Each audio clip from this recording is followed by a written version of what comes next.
All right, it's basically 3. Let's wait maybe 1 or 2 more minutes for stragglers and latecomers, and then we can start.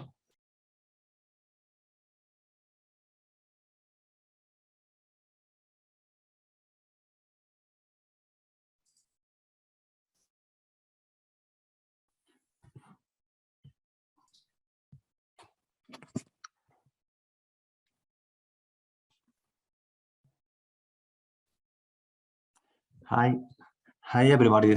This is Sergio Cardoso from BF. Can you hear me? Perfectly. Hi. Okay. Good afternoon, everybody.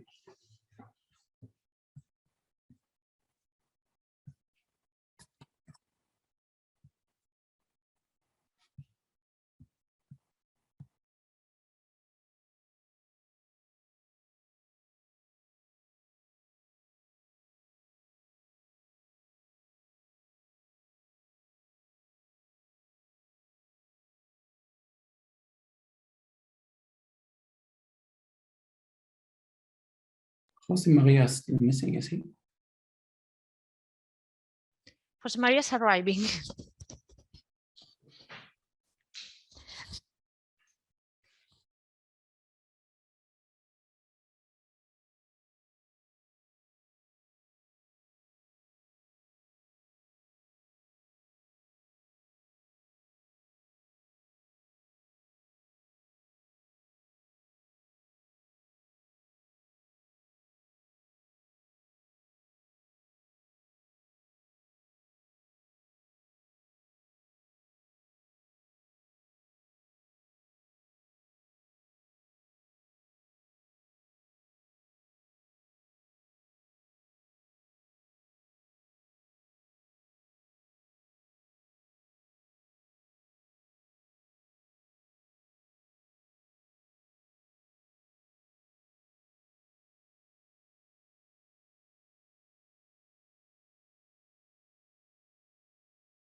Okay, I think we should just start. Is Jose Maria here, by the way?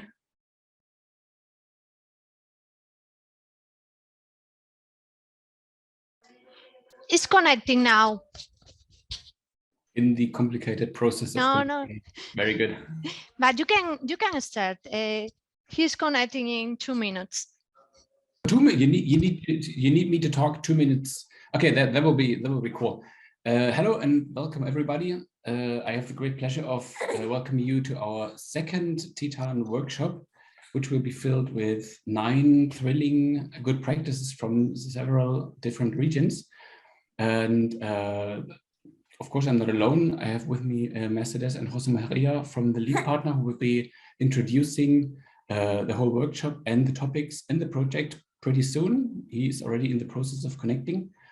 And we will have there he is, and we will have a recording on the way. So I hope everybody's okay with that. This is needed for documentation and project reporting purposes only, and probably will be, Mercedes, please correct me, will be or might be published on the Interreg website.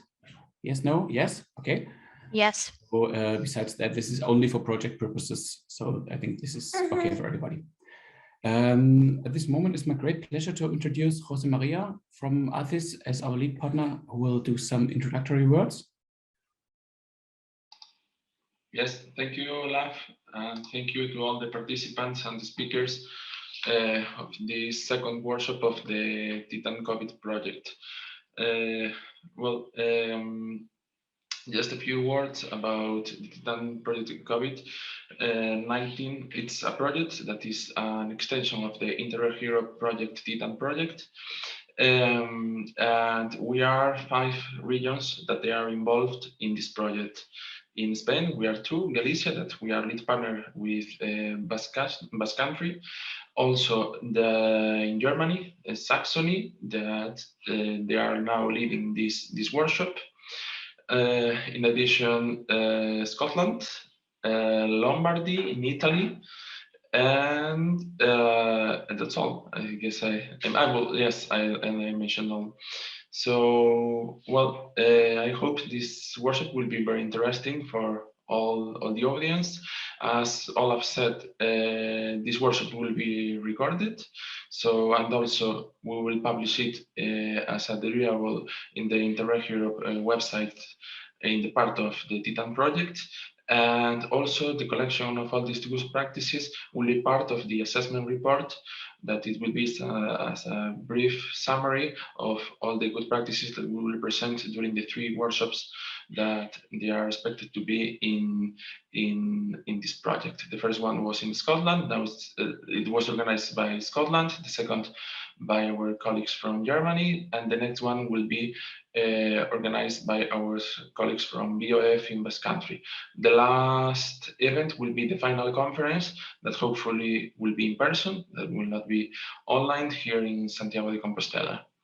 And that's all. I give you the floor, Olaf, to introduce and to start with the first part of this workshop. Perfect, thank you. At this moment, it's my great pleasure to introduce Melanie Laber from Neum University, which arrived so absolutely on time. This is pretty amazing. Hi, Melanie. She will be introducing the project Shapes, it's a Horizon 2020 project, where also CCS has the pleasure of taking part. And Melanie, you have about 10 minutes. The floor is yours. Brilliant, thank you. Thanks very much.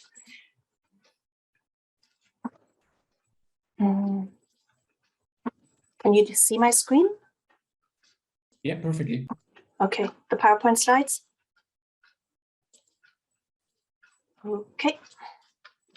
Whoops. Sorry about that. Yeah, thanks for the introduction, Olaf, and also thank you so much for inviting me to talk about the Shapes project. I'm a postdoctoral researcher at Maynooth University in Ireland. If you haven't been, you really need to visit because it's a beautiful campus, and that's the end of my self-promotion.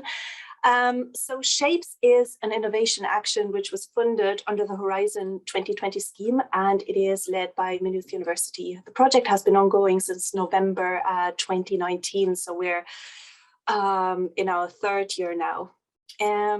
The core aim of Shapes is to demonstrate the role of technology in mediating active, healthy, and independent aging at home. As you can see from this slide, we have 36 partners across 14 European countries. So it is a really large project. I think the last time I checked, we had about 200 people working on it. And also the project involves about 2,000 older people who are located in 15 pilot sites in 10 European member states. And I will explain in a little while what I mean by pilot sites. Now, as you can see here, our partners bring a wide variety of expertise to the table. We have partners who are working for public bodies, SMEs. We have one large industry partner. We have universities, research and technology organizations, and NGOs. So it is very exciting to work across such a wide variety of different people. So we have engineers, we have academics, we have people, as I said, who are working in the non-profit sector, and they all have like not just a different outlook on what this should be like, but also, you know, it's a different language. And I don't mean like different European languages. It's just like, you know, if you are an engineer, you have a different way of looking at the world, and that makes it very exciting because that's how life is, I think. So getting older can bring challenges, although that of course differs from person to person. Older people may find it more difficult to carry out everyday tasks. Some may struggle to walk, some may struggle to hear or to see, or even to taste their food. And they are also more likely to experience multiple, often chronic diseases like arthritis, diabetes, or cardiovascular diseases. And some, but not all, of course, will at some point need to be cared for at home, or will have to be cared for. And today this is mostly done by family members or low paid carers, and mostly by women. But you know, of course, that European societies are changing in that more women are going to work and they're living away from home, or they have their own families to take care of. What we've found through our work and through previous work, of course, older people commonly prefer to stay at home even when they are becoming frailer, which puts them at greater risk of accidents. And our societies need to think about how, despite these challenges, older people can be enabled to lead active, healthy and independent lives at home. And this is exactly what we're doing in Shapes. We are imagining a future where older people's well-being is put at the center. We are also imagining the roles that smart technologies can play in mediating older people's lives and in enabling them to continue living at home. And here, this is an overview of the work package structure, which is very, very detailed, and I won't go through all of those in depth. But what it is important is that we are looking actively into the lived experience of older people, because when we are younger, it is very difficult to understand what it is like to be 70 or 80 and what it is to be 70 or 80 or even older in different contexts, because our countries, despite shared experiences and similarities, are also very, very different. So my colleagues have talked to older people in several countries, such as Czechia, for example, Finland, Germany, Greece, and Spain, about their lives, about their experiences of getting older and about their needs. Because what is important about Shapes is we are really trying to put older people's needs and wishes and desires into the center, and we are actively engaging them in the co-design of the technologies or the digital solutions that we are testing in Shapes. Our colleagues have also developed scenarios and use cases to communicate to the technology to the partners who are developing the Shapes platform, which I'll talk about in a little bit. So we have technological partners, and this is information. These are insights that are feeding into their work, because the technology needs to be designed to be useful to the people that are supposed to be using them. We are also imagining how the different technologies would work in different European countries, because the European health and care landscape is very complex. There are historical differences, political differences, sociocultural and economic diversity. So, and also geographically, because if you think about Greece, for example, Greece has very many islands. If you think about Norway with all of their mountains, I know Greece has mountains too. In some places, people are living way more remotely than in others. And of course, these are differences that we need to take into account when we're looking at what needs to be done to improve older people's lives. So we were looking at trends in health and care provision in several European countries. And this helped us to understand the structures and the processes that govern care, how personal characteristics, like, for example, how care personnel, their levels of stress and anxiety, for example, or also their strengths, like how that affects the delivery of care, the work environment, of course, the management, but also how technology that is currently being used in different countries are all influencing care delivery. What was also important there was that we were looking at the challenges and the changes that, from the viewpoint of those who are delivering care, are necessary to improve care systems.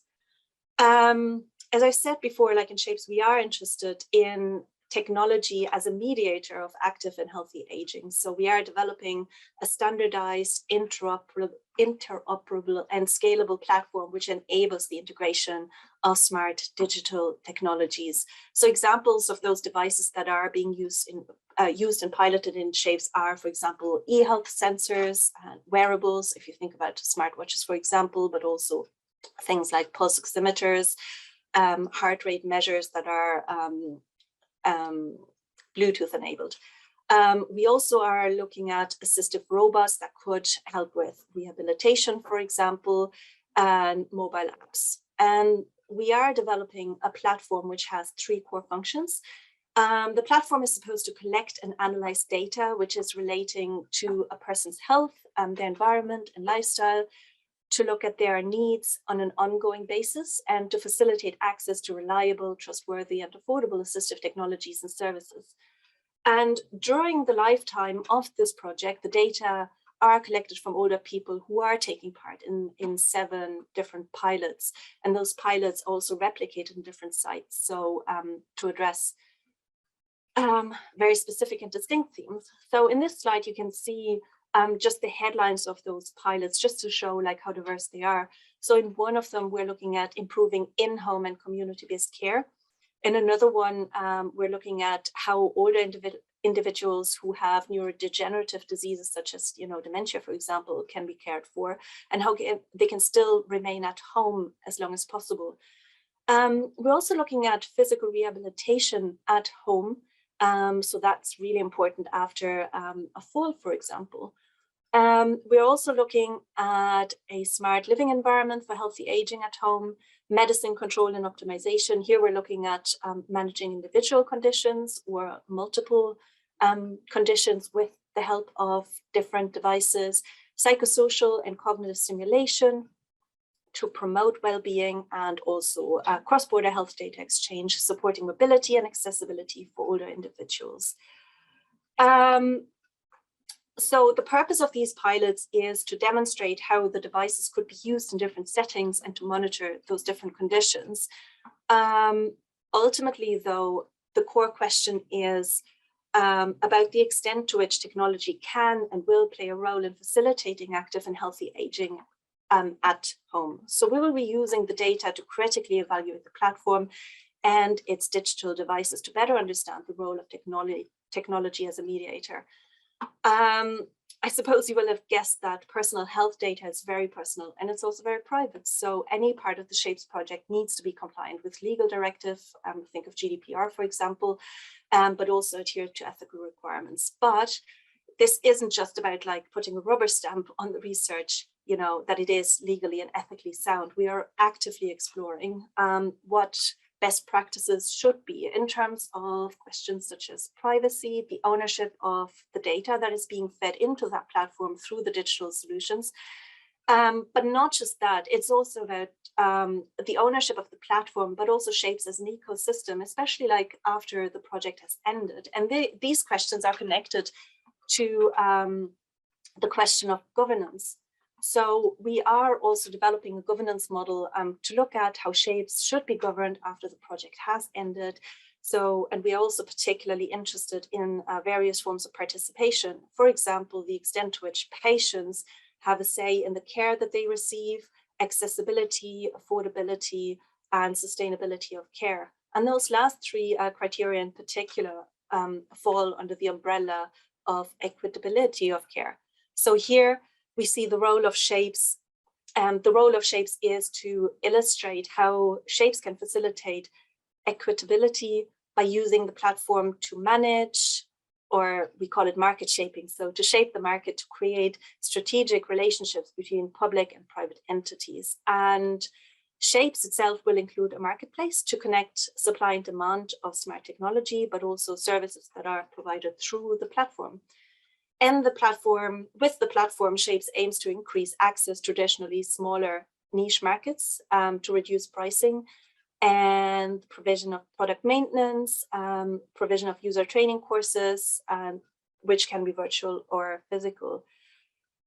In the end, we will have formulated a set of recommendations, which include guidelines, a roadmap, and an action plan, which will help those who are interested in integrating smart technologies in their care systems and who want to provide care that is responsive to the needs of older people.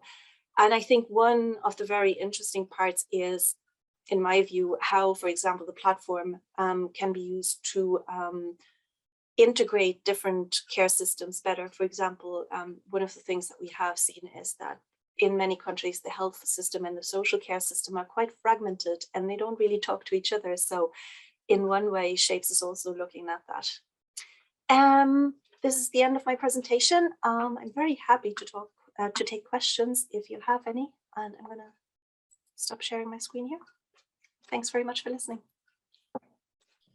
Thanks for talking. Thank you very much for this bright introduction. Any questions so far?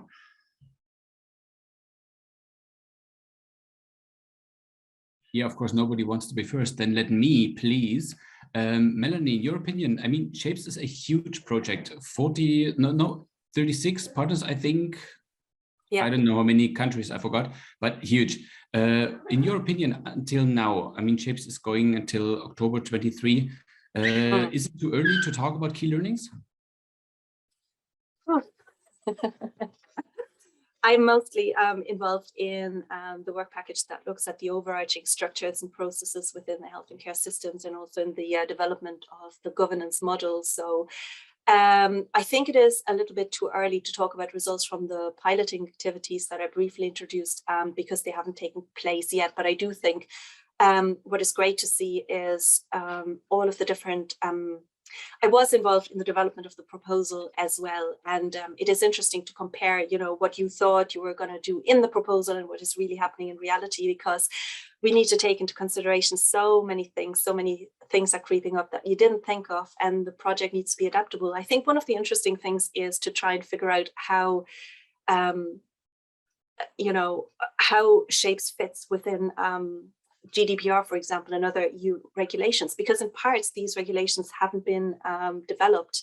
Like our Finnish partners, Lombardía University, they're actually working at exploring an upcoming context like the health data sharing space, but this is not been running yet. So one of the questions is like, how are we developing the governance model, for example? Are we developing a governance model for a future that may perhaps happen at some point, or for what it is currently? So we're kind of at this bridge point, and that's quite interesting to figure out.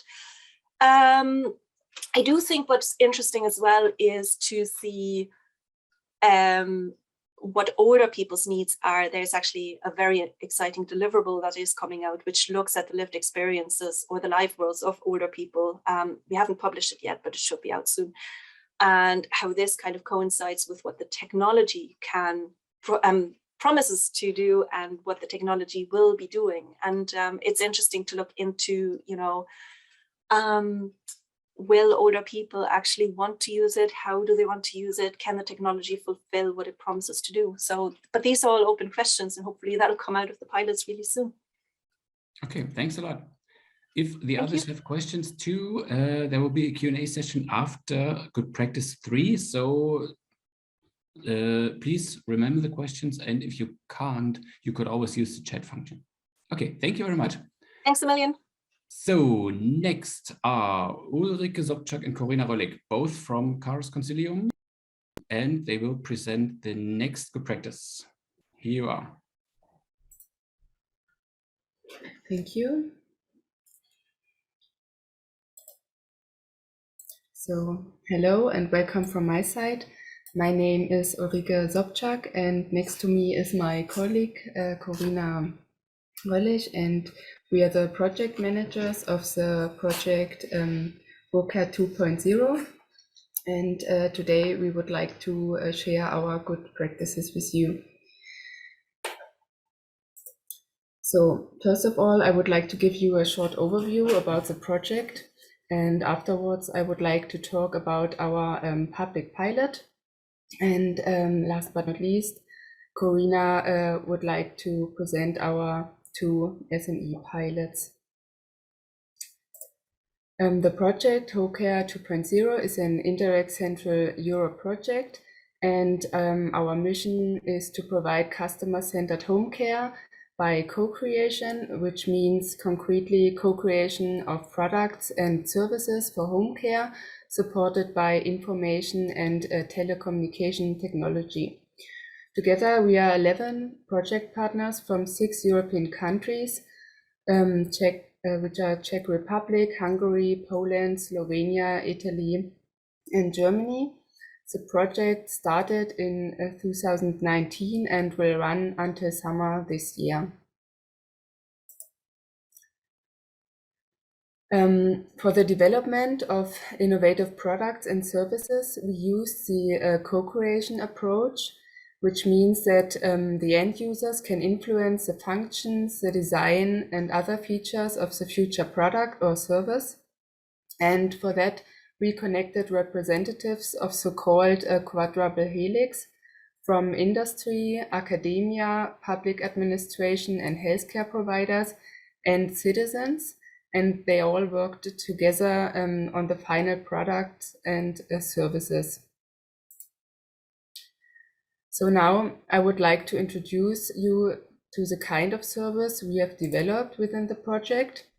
This innovative service is called video consultation with assistance, and the video consultation software is called Carus Videosprechstunde, and this is a appropriate technical platform for providing contactless care and advice to patients and care recipients.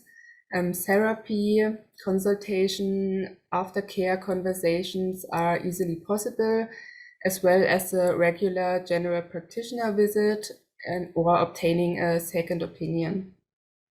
The user and practice-oriented solution is a secure, barrier-free connection between patient and physician, with the goal of eliminating barriers such as geographical or mobility barriers. The video consultation works from any device which is equipped with a camera, microphone, or and speaker. And of course, the device needs access to the internet. So how we developed this innovative service? First of all, we recruited 11 care recipients and their caregivers, which represent our end users. In the second step, we collected the user requirements by interviewing our end users, and their needs and attitudes towards medical care, video consultation, and the service have been identified. Afterwards, we set up a team, and together we developed an implementation plan, which was our guideline for the development process. Then we created 2 low-fidelity prototypes based on the user requirements. One was a paper prototype to explain the video consultation process to the care recipients and their caregivers. The other prototype was a mock-up to demonstrate the video consultation software. Then we had a first co-creation workshop to present our prototypes and to collect the first feedback from our end users. This was followed by a test phase in form of a role play. And afterwards, we had a final test with the responsible doctor and our end users. The feedback was incorporated into the final design of the service. And in the end of the development process, a review of the initial user requirements was carried out. So in the end of the project, we received a statement from our project partner, which is a regional public service provider, regarding our developed service. And this service provider would like to offer the service in the future when all the financial aspects has been clarified. Yeah, that's all from my side. And now I would like to give the word to my colleague, Corina. Thank you.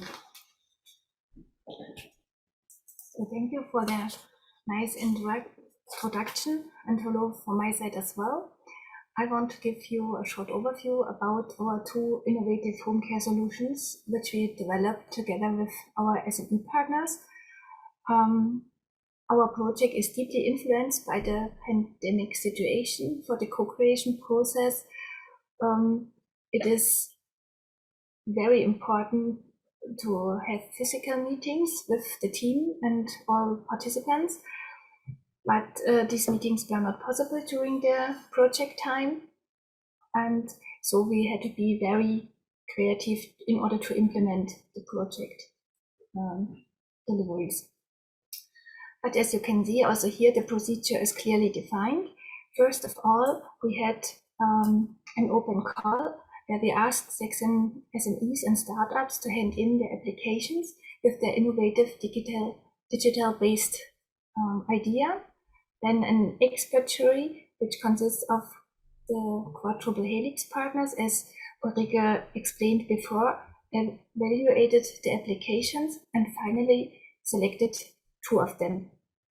So our first partner is the digital therapy companion GmbH, or the GmbH. Their existing solution, the digital therapy companion, was developed further to a mobile app, so-called TITTAN. And the second prototype is the intelligent audio analysis, which we developed from the very first idea together with the TU Chemnitz. In the next step, we selected the team for the co-creation process. Team members are the seniors, which are aged 65 plus, and their family members. Then, of course, the SME partner with their development know-how. And then we also included for evaluation input public network partners and gerontologists. Also for the SME pilots, we used the implementation plan in order to describe the methods we used. The plan gives an overview about the needed resources, such as staff power, financial resources, and the time schedule. So it is a very good base or very good tool to for the feasibility of the co-creation process. And you can see that is very important and a valuable guide for the whole development process.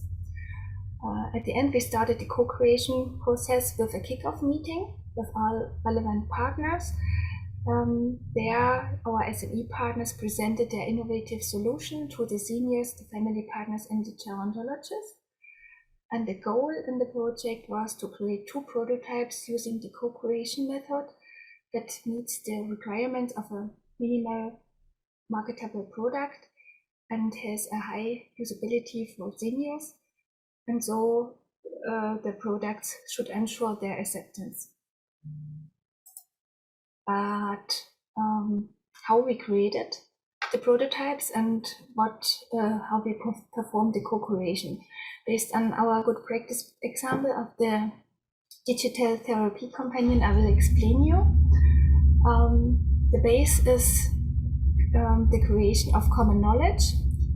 Within the product presentation, our SME partners explained all functions to the seniors, and afterwards the seniors tested the solution. With the collected feedback, the user requirements have been identified, then analyzed, and lastly prioritized by us. For this, we use different methods. For example, the diary study or the shadowing for the identifying, the interview for the analyzing, and for the prioritizing, we categorize the identified requirements, and our SME partner made a mind map with the categorized requirements.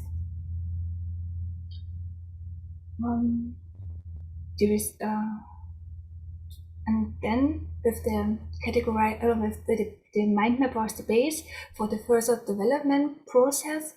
And after the development phase, the seniors and the quadruple helix partners tested the new developed mobile app, the TITTAN. With that, we collected further feedback, and this feedback was very valuable for our SME partners. In the co-creation process, the co-creation process is living from the creation, the measuring, the collecting of the feedback, and then the learning from the feedback and make a new building process. These so-called feedback loops can be different. It depends on how complex the product is. debriefing is a good method to close the co-creation process. We had for this short interviews with our partners and the seniors, and we asked them question what was good and what was bad, how did they feel during the project time, and what they suggest us is improvable for future projects. So that's from my side. In the picture you see the first version we had, and for the digital therapy companion, and the result after the development process. Thanks for your attention. And now we are open for your question. Thanks a lot. With a quick view to the watch, I would say I would like to collect questions for the Q&A session. Or you could always use the chat function, that's true. Thank you to you both, very interesting project. And I'm sure the co-creation method is very, very useful, not only to developing apps, but also to developing solutions, for instance, in the COVID situation. Okay, next in line is the third good practice in this block, and I would very much like to introduce Rika Eversholt. Hope that was right. Yeah, it was good. Okay, great pleasure to have you here. The floor is yours. Thank you so much. Let me find my presentation.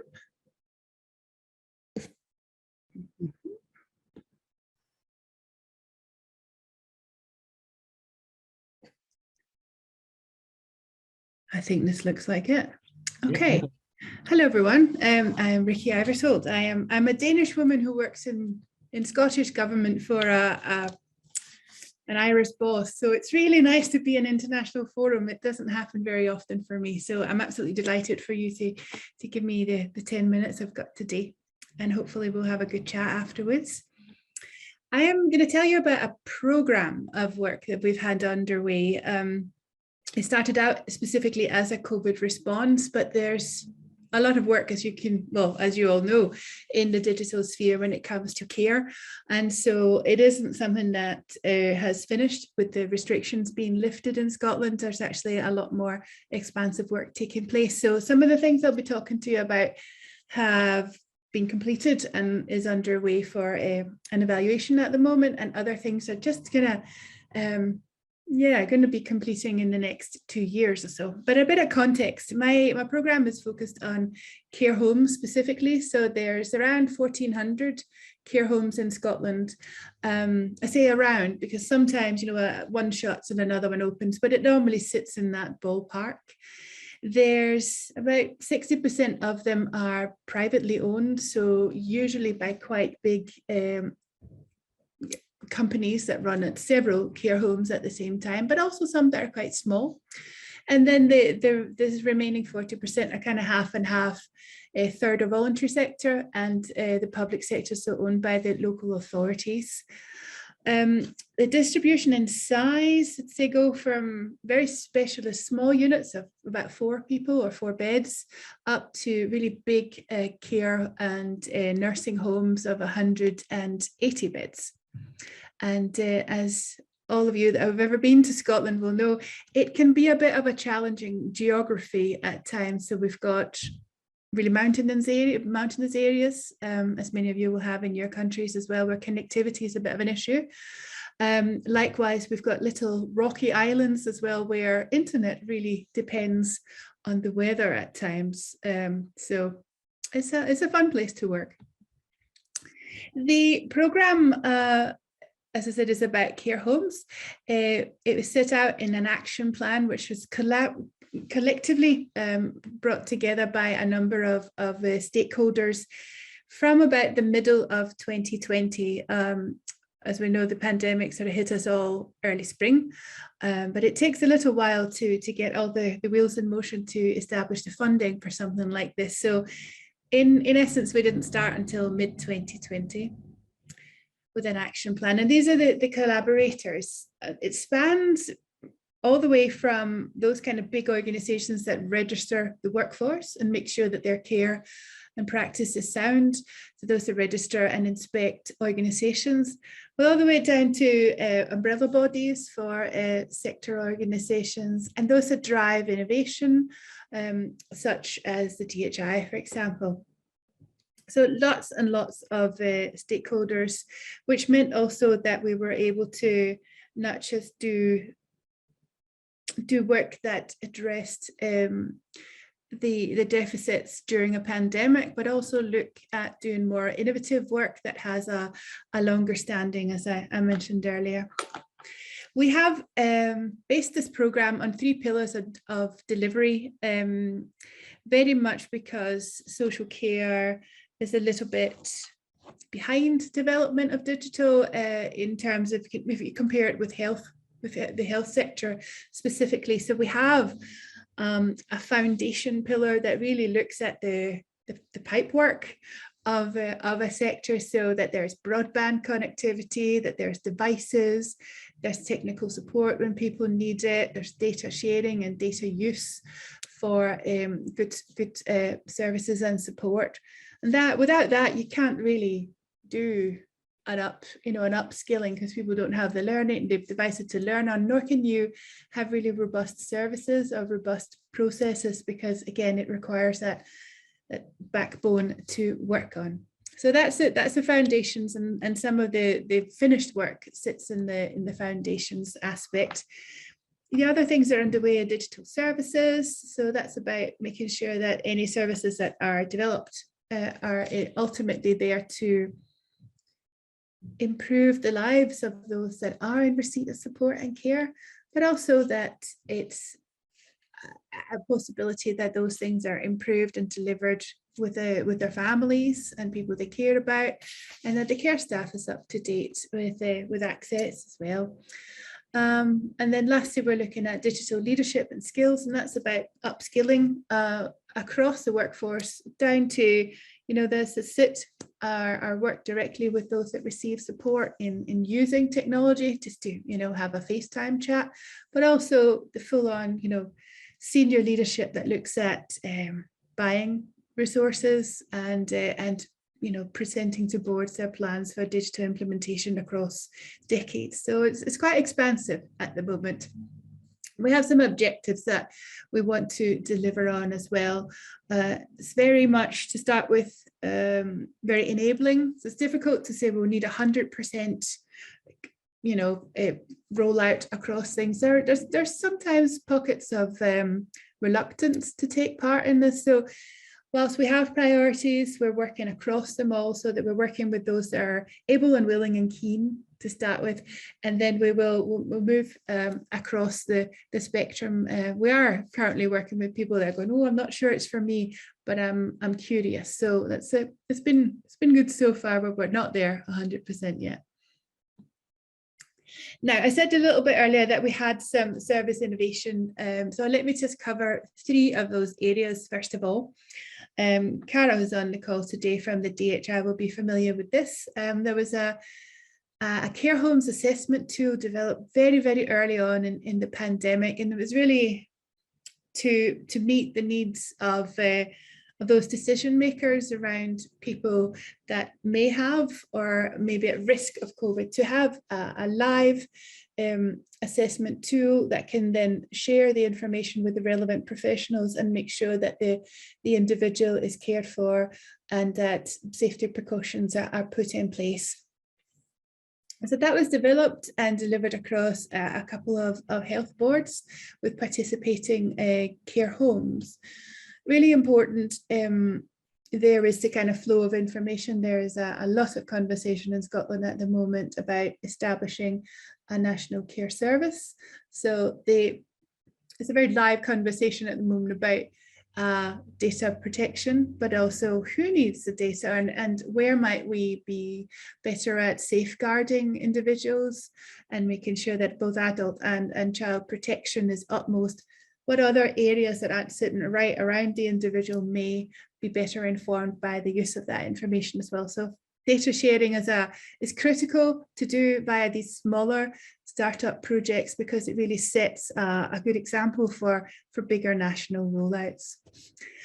As you know, the pandemic is not behind us, but it's less at the forefront of our mind. So this particular tool is currently being explored for other uses. I mean, if the functionality is there, why can't we look at what else can something assess and who else does need to be brought into that? So we're looking at respiratory infections and urinary tract infections as well for that at the moment. We also have a program underway that looks at digital care management. This is in Dumfries and Galloway, and we're really wanting to demonstrate the benefits of digital care planning within care homes. It may come as a surprise, but some care homes in Scotland still have a very much a paper-based system, which means that the sharing of information is probably not as rapid as it could be, and record keeping might not, it's not down to the minute or the second as you would have with digital devices. So we're trialing that across a local authority, so a municipality at the moment, and across those kind of sectors of organisations, so private, public and third sector care homes as well. These care homes have been allowed to buy the care management software that they want to, so there's no scrutiny over that. And it's just needed, to be able to be interconnected with other systems via a secure internet connection. So next steps for that, and that's where the DHI comes in again, is to look at doing, first of all, some sharing testing with mock-up data, and then we'll see where we can take it to, or dummy data, see if we can take something to a live setting for that area. And the last one was a response to the fatigue and the burnout that staff in care homes were experiencing during COVID, and still it's really lingering. People are tired, exhausted, and thinking of leaving the profession simply because they're burnt out. And so we wanted to support staff in finding ways of looking after their mental health. And we issued iPads to a number of partnership projects that then developed these online resources. There were discussion series, there was self-help books, and there are opportunities for people to speak, in a separate setting from their work, but with people who are living through similar situations in other organizations, and actually have that conversation about how do you cope and how might I be able to help myself. It's been really well received so far, although we've only trialed it in 3 areas.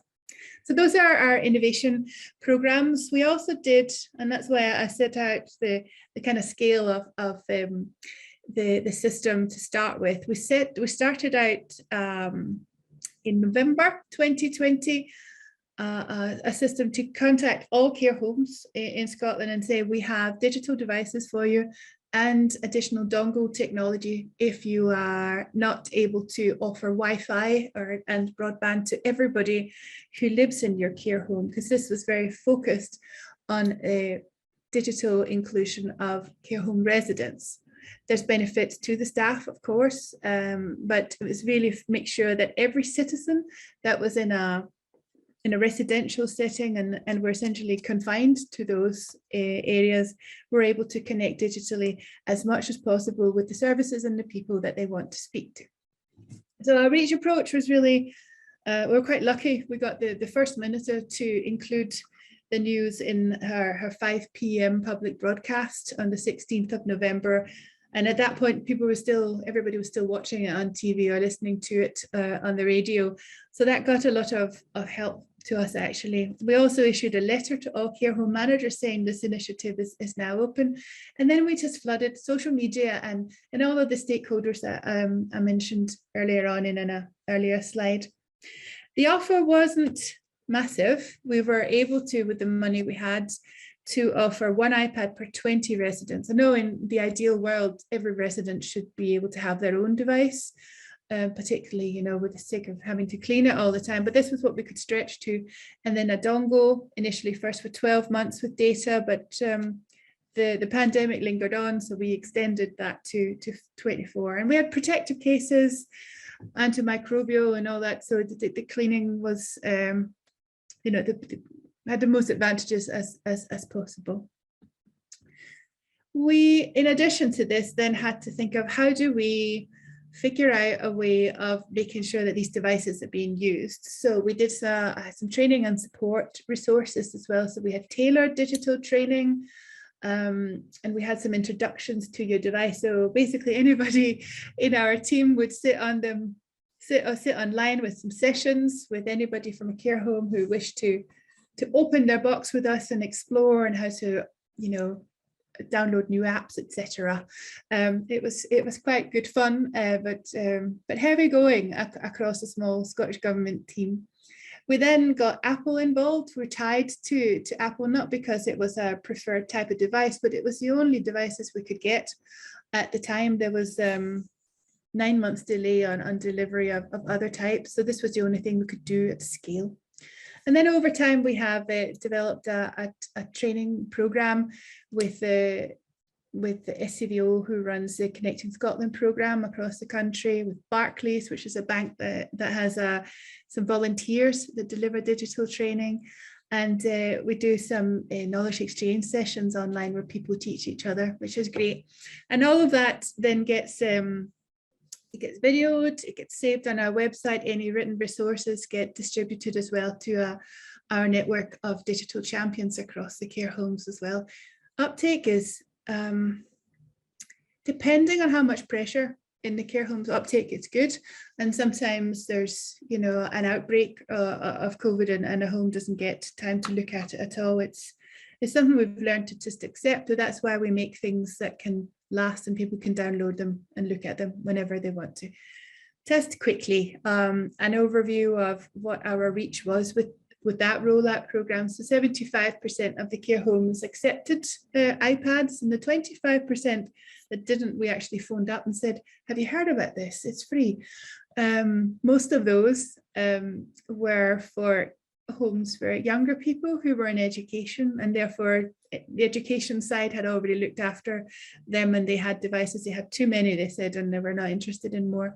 There were some nursing homes that also said no thank you, simply because they worked with such cognitively restricted older people that didn't feel they were able to negotiate or, you know, negotiate them using them at all. But that's where we're at for phase one. I think we're still quite keen on making sure that if they don't get devices, that at least they start moving towards having internet for all residents and thinking of it a little bit as a utility, like we think of electricity or water, essentially. And I say that because although there has been a little bit of a shift, there's still 9% of care homes that don't have Wi-Fi accessible to everyone wherever they are, and still about a third that only have it in the foyer, for example, or in the office, which we think isn't fair for residents that live there. They should be able to have a confidential conversation in the privacy of their own room. Where we're getting to with this is essentially people want more. We don't have a big funding pot to continue giving devices to care homes, but what we do have is expertise in advising them on how they might build that into their longer term planning and how they may argue up the way to the organisation that owns the facility to look at this as a sustained and very necessary thing for people to have, particularly now that consultations with GPs or doctors, specialists, social work has moved to some degree onto it's near me, it's called here, just video consultation.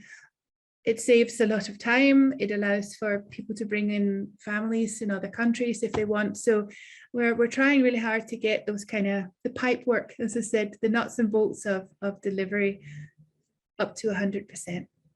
And otherwise, we're going to strengthen the champions network. As I said, we're going to do some academic evaluation to look at the uptake and you know what's really worked here. That will be published by Stirling University in October, so I can share that with you if you're interested to hear about it at that point. But our next steps otherwise is looking at data and sustainability and data shared. And we're going to generate some case studies as well so that we can hopefully get a bit more uptake across the social care sector, not just in care homes. There's a big need to spread this use in community settings as well. So thank you so much, Olaf. Did I speak for more than 10 minutes? I bet you did. Yeah, a little, just a little. It was about 11 minutes. Sorry. Thank you so much for presenting. It was very interesting. And yeah, please share. Okay. This is going to be pretty interesting to follow also in the future. Personal note, I think there's always an advantage if the health and care systems run by some government adjacent institution. Unlike in Germany, you're much faster with innovation to user or innovation to market, much faster. It's impressive. Okay, well, this is Q&A live. I don't see anything in the chat besides Xavier saying perfect. This was the last note, almost ages ago. Is there anything you want to know from our 3 good practices? Any questions, anything you ever wanted to ask, but never dared to? This is your moment. Yeah, of course, please go. I'm curious to know more about the co-production that my colleagues talked about earlier. Ulrike, I think it was. The co-creation. Yeah, sorry. In Scotland, we call it co-production because we have a Scottish approach to co-production, but co-creation. How much time do you dedicate to that? And is it something that you revisit once you put something live? I'd be interested to hear more about your approach. So you want to know how long did it take to develop this pilots or products and services? Well, I'm thinking specifically about the code design. Mm-hmm. That must take a big chunk. Do you how big a proportion do you allow for the working with people? Within the project, we have time slot on 1.5 years. Okay. It depends always on the complexity of the product, of the service, and which should be the result. Should it be only first functions and low-fee, high-fee prototype, or is it a marketable product already? And therefore the implementation plan is very essential because in this plan you define the steps for the process, and you have to define the financial resources, the manpower, and so on, and that you describe it in very detail. And of course it is dependent on your budget you have, so you cannot say it takes so long or so long. It depends on your product you have, you want to develop, and on the time, on your budget you have. How many feedback loops you can make. Yeah, that's a good answer.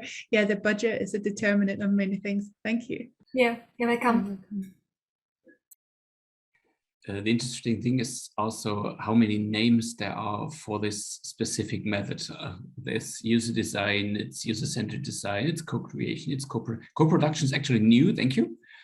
There's so many names. It was funny to explain it to our ecosystem quadruple helix members. Okay, this and this is what we mean with that. Okay, yeah, I know that. Thank you, but not with this name. Okay, anybody else? Questions, please. Otherwise, I start making questions up.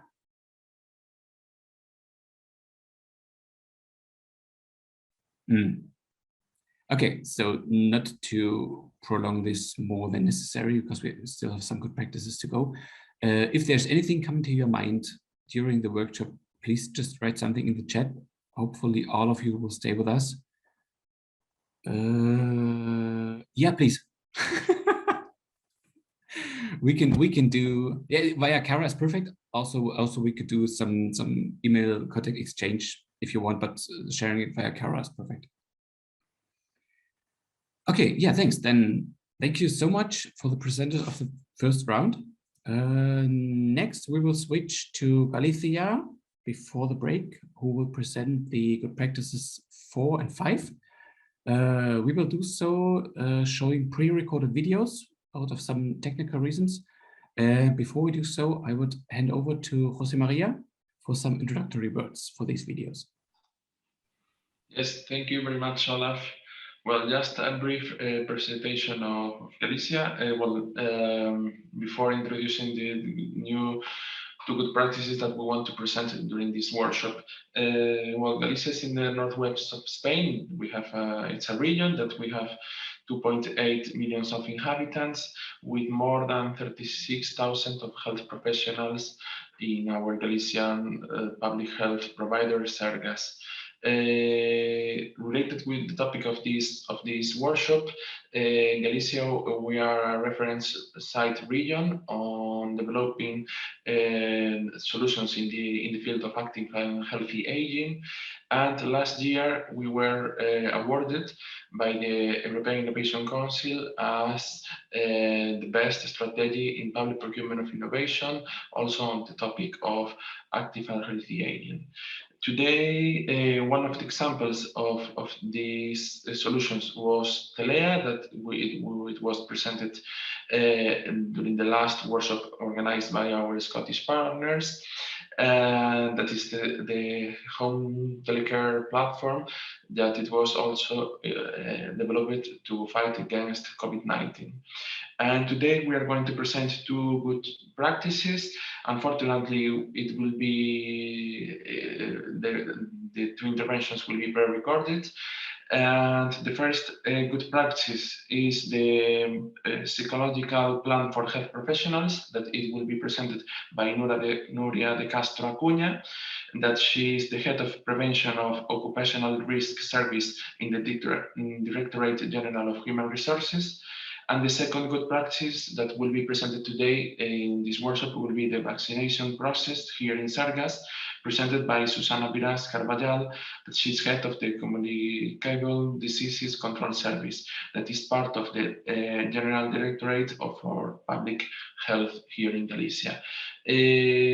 Our TITTAN project manager, Mercedes Ferreiros, she will introduce you both good practices before watching the two pre-recorded interventions, and she will answer you any questions that will be related with these two good practices. Thank you very much, Mercedes.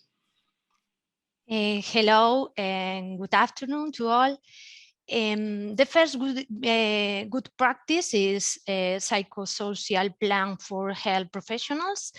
This plan attempts to minimize the impact of the pandemic on the health and well-being of healthcare workers who were devastated by the fear of their own or their families' contagion, by the emotional impact of their daily work, and by facing such a new and uncertain situation.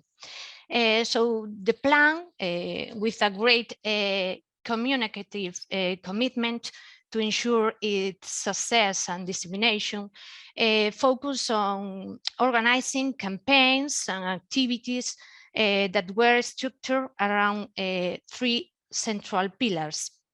The first one, the strengthening the daily work of these professionals with permanent recognition actions. The second one, improving internal communication and listening channels. And the last one, measures aimed at psychosocial support and care. So now please, Olaf, play the video with the first intervention of Nuria.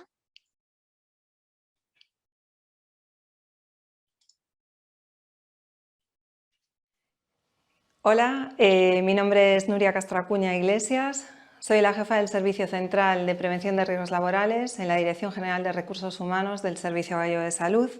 Aquí desde Galicia vengo a contaros el plan de atención y apoyo del personal de la sanidad que hemos puesto en marcha a principios del año pasado. Este plan nace, pues si nos situamos en esos primeros momentos del mes de marzo de 2020, donde de repente surge una amenaza como una especie de enemigo que pone en peligro nuestra salud, la salud de las personas a las que queremos, y hay una serie de consecuencias y cosas que dábamos totalmente por sentado, de repente cambian o desaparecen. Y surgen una serie de emociones, de sentimientos. Todo esto que veis aquí en la transparencia, que aparece impotencia, miedo, angustia, incertidumbre, desesperación, agobio, todos estos son respuestas que los propios profesionales de la sanidad pusieron, ¿no?, en patente.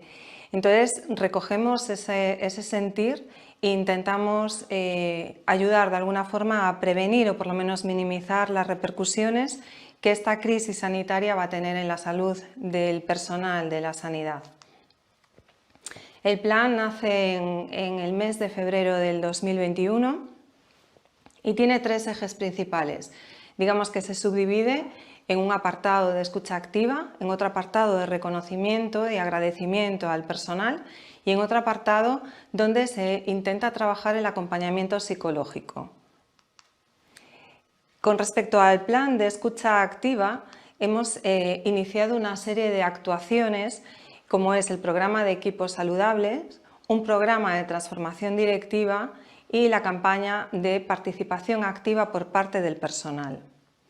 Como veis en estas fotos, de momento estuvimos trabajando con 130 profesionales de las unidades de críticos de 3 áreas sanitarias y se hicieron en 15 sesiones. En ellas se trabajan aprendizajes de la pandemia y se aprende a optimizar procesos, porque evidentemente todo lo que ha pasado ha generado cambios en las pautas de trabajo. Entonces lo que queremos con esto es darles nuevas herramientas, ver qué ha funcionado y cómo podemos continuar trabajando con ello de la mejor manera posible y siempre dentro de un ambiente de trabajo saludable.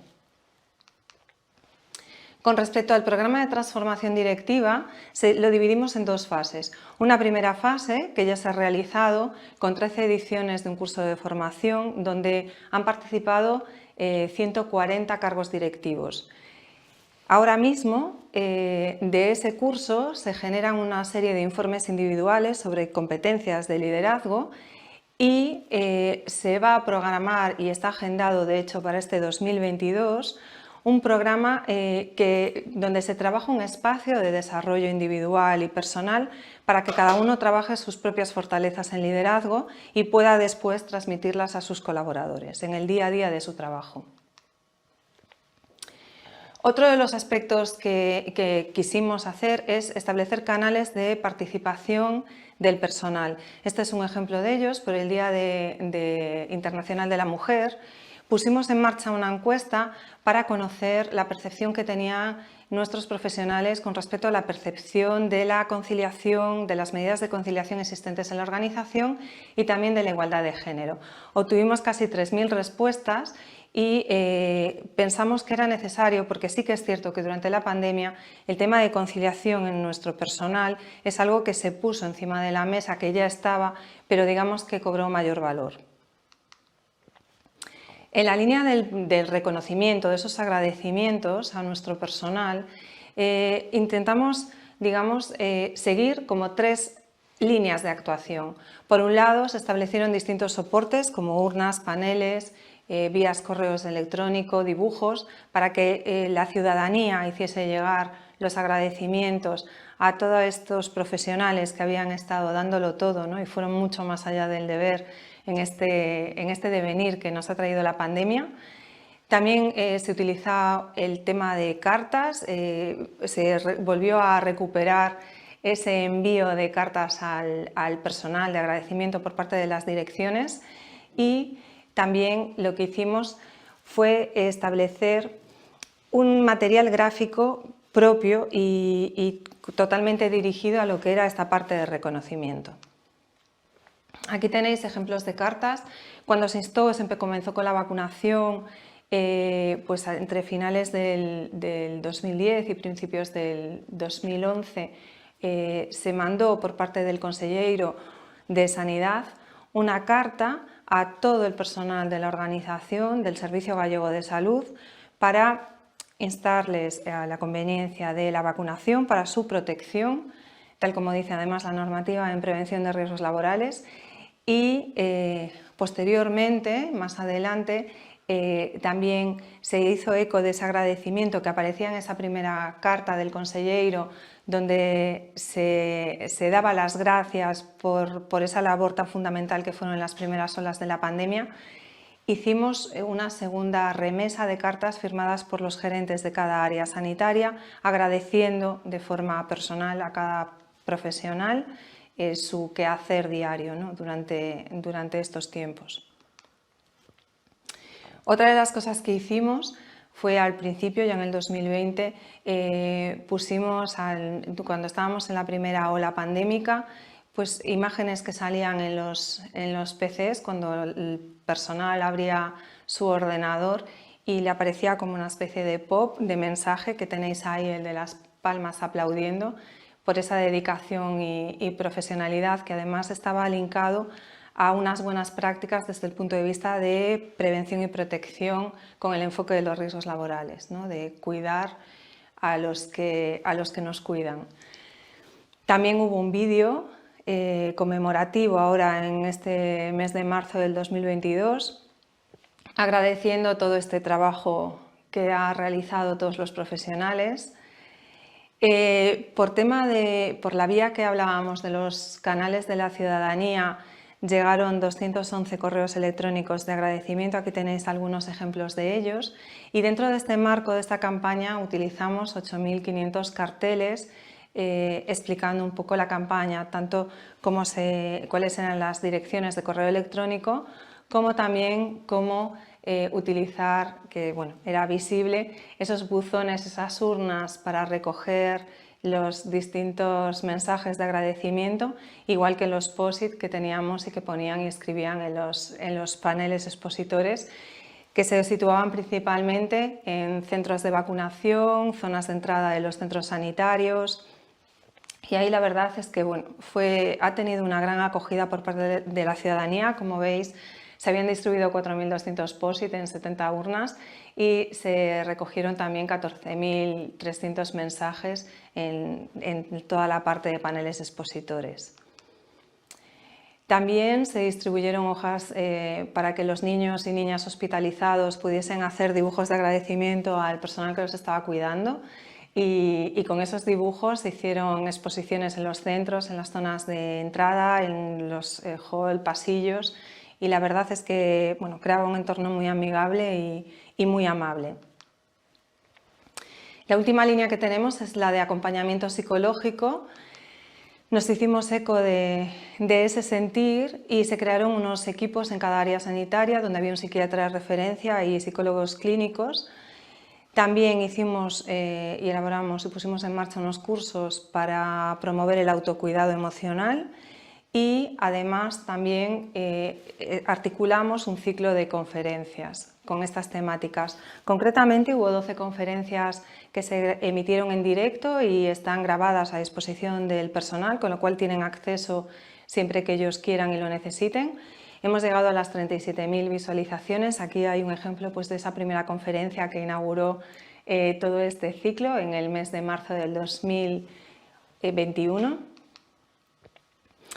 Se hicieron también, contando con un profesional destacado también del sector del autocuidado y del bienestar emocional, se hicieron conferencias presenciales, una en cada área sanitaria, y en estas conferencias la acogida también fue magnífica.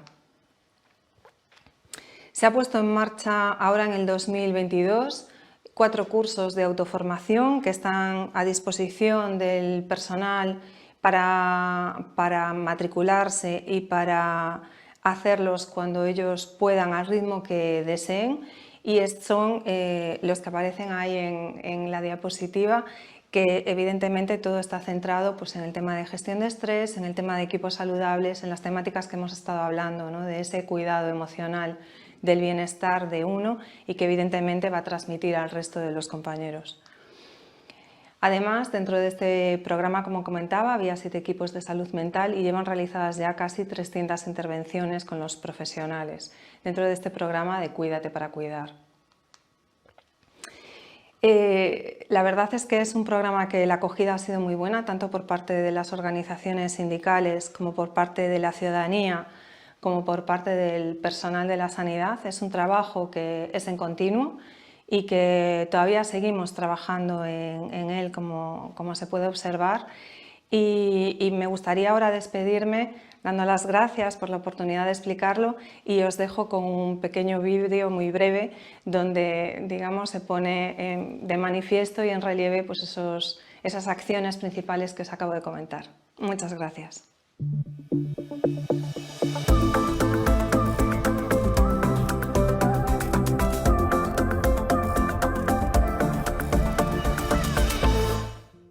No mes de febreiro de 2021, no marco da pandemia, a Xunta de Galicia puxo en marcha un plan para promover o benestar emocional e cuidar a saúde mental de todo o persoal da sanidade. Este plan segue vixente ata hoxe.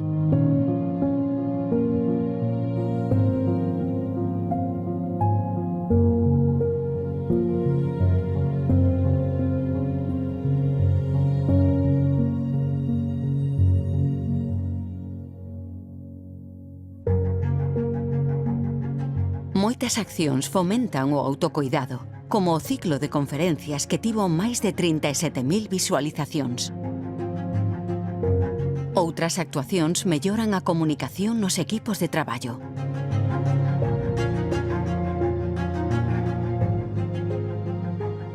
Persoal directivo e mandos intermedios participan en sesións de formación para un liderado transformador. Tamén hai accións destinadas a recoñecer o traballo e o esforzo do persoal da sanidade durante a pandemia. Todos os traballadores e traballadoras do Servizo Galego de Saúde recibiron unha carta de agradecemento do conselleiro e da xerencia de cada área sanitaria.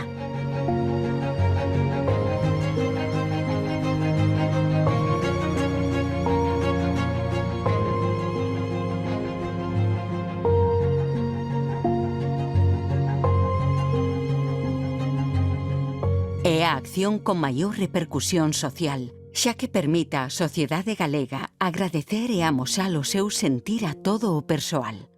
A resposta supera todas as expectativas.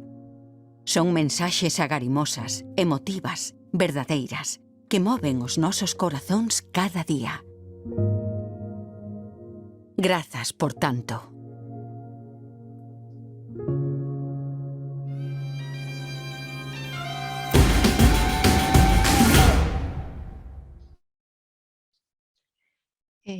So the only thing I can say now is thanks for so much. The next good practice is our strategy of COVID-19 vaccination. The Galicia's vaccination strategy can be considered as a reference, as it has been the leading Spanish region in terms of vaccination, with a great success in terms of coverage, especially in the elderly population. The success of the strategy was based on 4 fundamental axes, which are described in the next presentation. The first one is the staff training. The second, the support of technological innovations.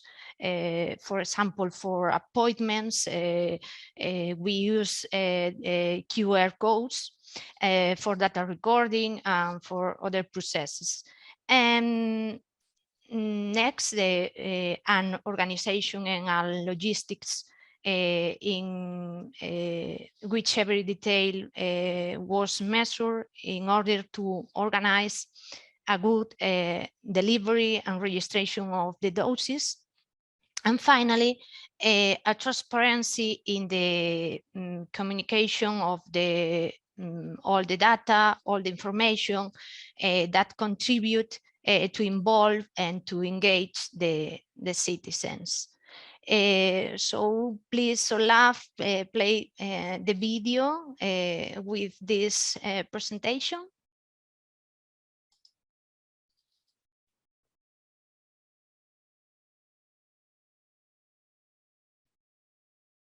Mi nombre es Susana Mirás, trabajo en la Consejería de Sanidad de la Xunta de Galicia, en Departamento de Enfermedades Transmisibles, que, bueno, entre otras cosas, pues lleva todo el programa gallego de vacunación. Anteriormente me he encargado de organizar en un área sanitaria la campaña de vacunación del COVID. Entonces, en esta presentación lo que vamos a explicar es cómo ha sido la estrategia de vacunación del COVID en nuestra comunidad. Lo primero de todo, pues, para entender cómo ha sido nuestra estrategia de vacunación es ver un poco el contexto de nuestra comunidad autónoma. Cuenta con una población de 2.695.645 habitantes y desde el punto de vista sanitario se divide en 7 áreas, de las cuales en total forman 14 distritos. Esto es en función de los hospitales de referencia que hay, pero orgánicamente funcionan con 7 áreas sanitarias con 7 gerencias. También comentar las coberturas de vacunación que tenemos en estos momentos frente a la COVID-19. En cuanto a la población de 12 o más años que cuentan con pauta completa, estamos en una cobertura 95,5 frente en España un 92,5. Población pediátrica 62,7 frente al 41,3 de España. Luego en cuanto a la dosis de recuerdo, en personas mayores de 50 años superamos en todos los casos el 95%.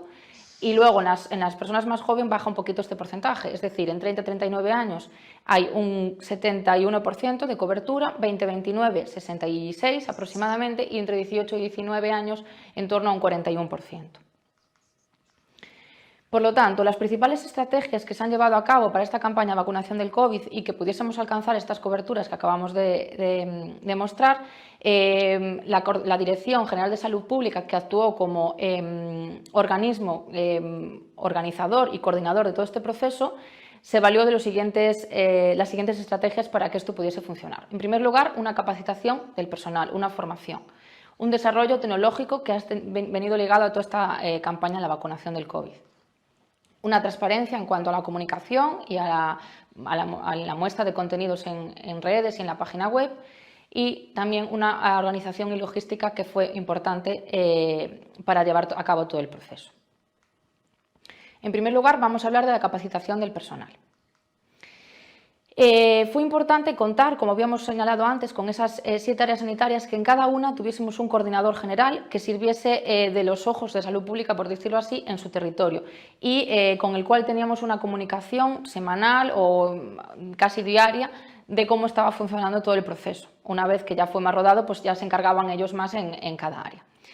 Además, fue necesario la formación de equipos específicos de enfermería que se autoformaron al principio de todo el proceso en la preparación de las vacunas, las reacciones adversas, las entrevistas que había que hacer, leerse toda la documentación y todos los estudios que teníamos en ese momento. Además, se preparó formación online y autoformación para todo el personal que pudiese disponer de ella, y también formación en los puntos de vacunación. Se llevó a cabo la confección del Plan Gallego de Vacunación con varias ediciones que se fue modificando en función de la evidencia científica que íbamos teniendo en cada momento, y luego también fue muy importante un coordinador central de logística que se encargaba de que funcionase correctamente todo el reparto de las vacunas, la recogida, etcétera, etcétera. En cuanto al desarrollo tecnológico, fue fundamental para que se llevase a cabo la estrategia y funcionase bien la campaña de vacunación. En primer lugar, vamos a hablar de cómo fue la citación. Fue necesario la creación de campañas de vacunación COVID con la población general que teníamos en tarjeta sanitaria y también toda la población de los organismos privados, ¿no?, que contamos con ellos, aseguradoras, mutuas, etcétera. Se confeccionaban las bases poblacionales en función a edad y en función a los criterios que se establecieron para citar. Y gracias a eso se pudo convocar a la gente de forma masiva. Cuando no eran citaciones poblacionales y que nos teníamos que dirigir ya a otros listados, por decirlo así, como pueden ser los centros residenciales o la vacunación que se llevó a cabo de profesionales esenciales, sanitarios, población de riesgo, pues ahí ya se trabajaba con listados específicos que se publicaban en la aplicación para que el personal los pudiese ir accediendo rápidamente y poder registrar la vacuna. La forma de convocatoria fue por SMS, que se lanzó a muchas personas a la vez, en las cuales venía para que descargasen un código QR que lo iba a identificar en el punto de vacunación de forma unívoca y que solo esa vacuna fuese administrada a la persona correcta. Las personas que no se podían contactar por SMS se hacía una llamada telefónica, o también, si no acudían, se volvían a llamar de forma telefónica. Paralelo a todo esto existía un teléfono de vacunación para pedir cita o para pedir información, que estaba colgado en la web, y también desde la aplicación del Sergas Móvil se podía pedir autocita el día o la hora que la persona decidiese si no había acudido a la convocatoria automática que se realizaba previamente.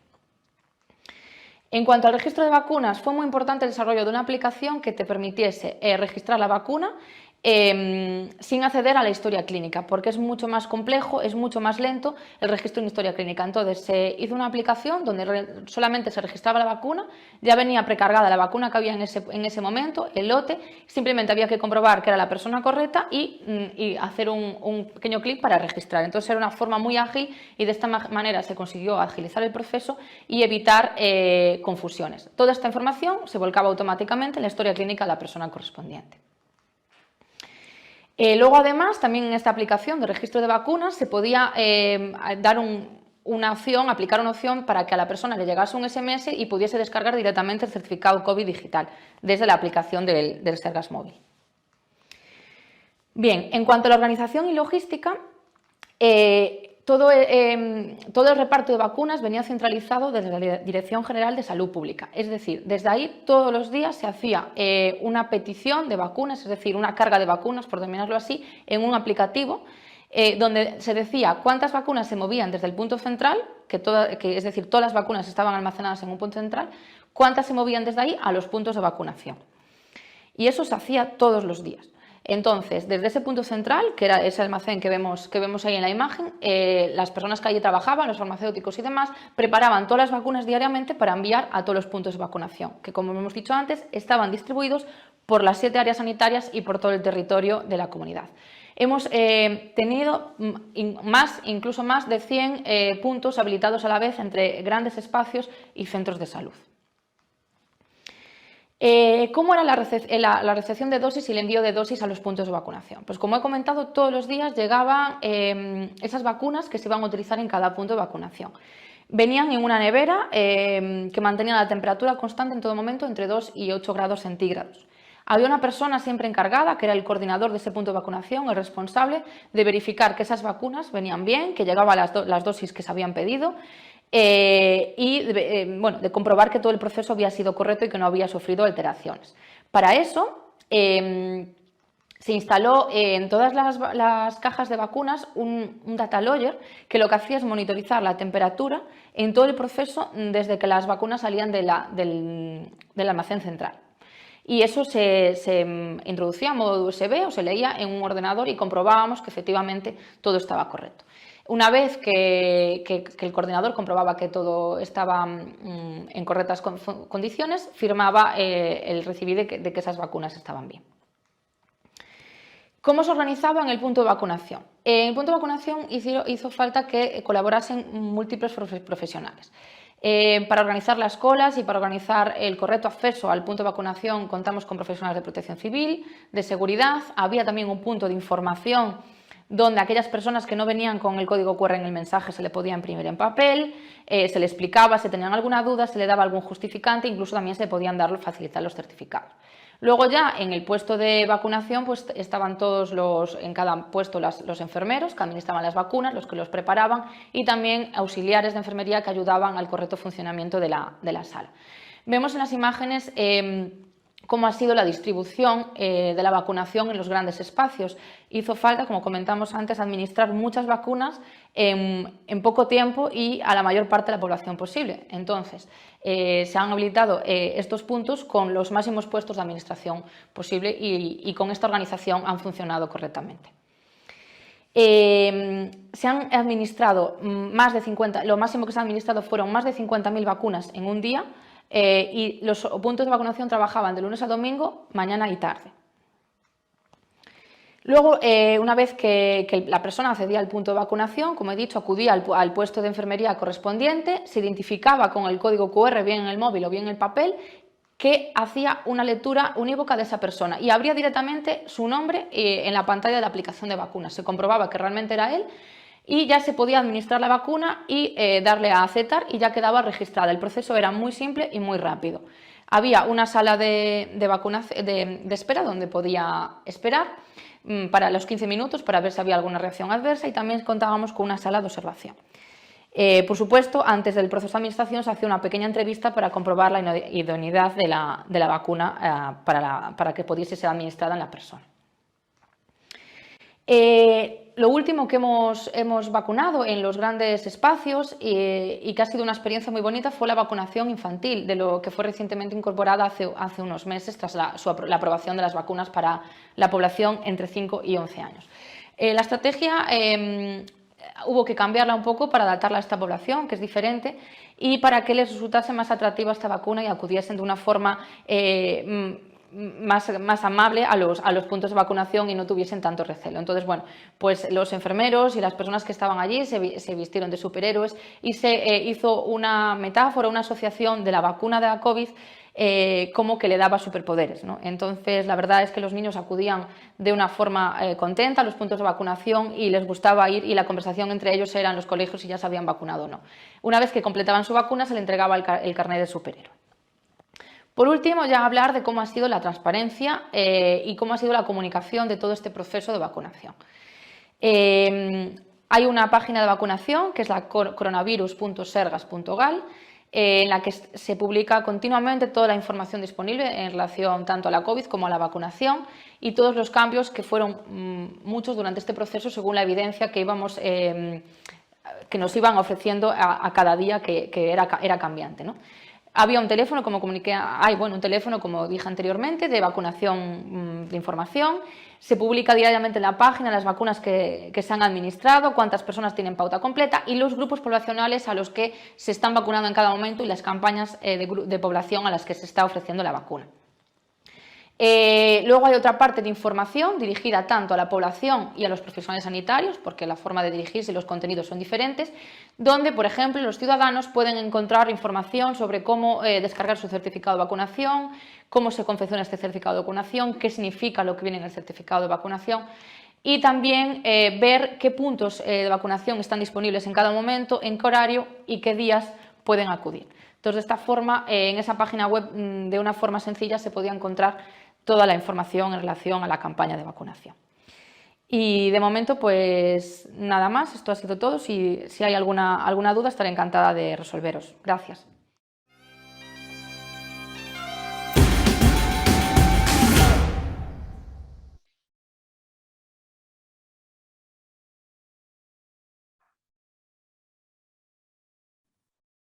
All right, thanks. Per se, digitally, for both videos, Mercedes. As I understood, you will be the one answering any questions?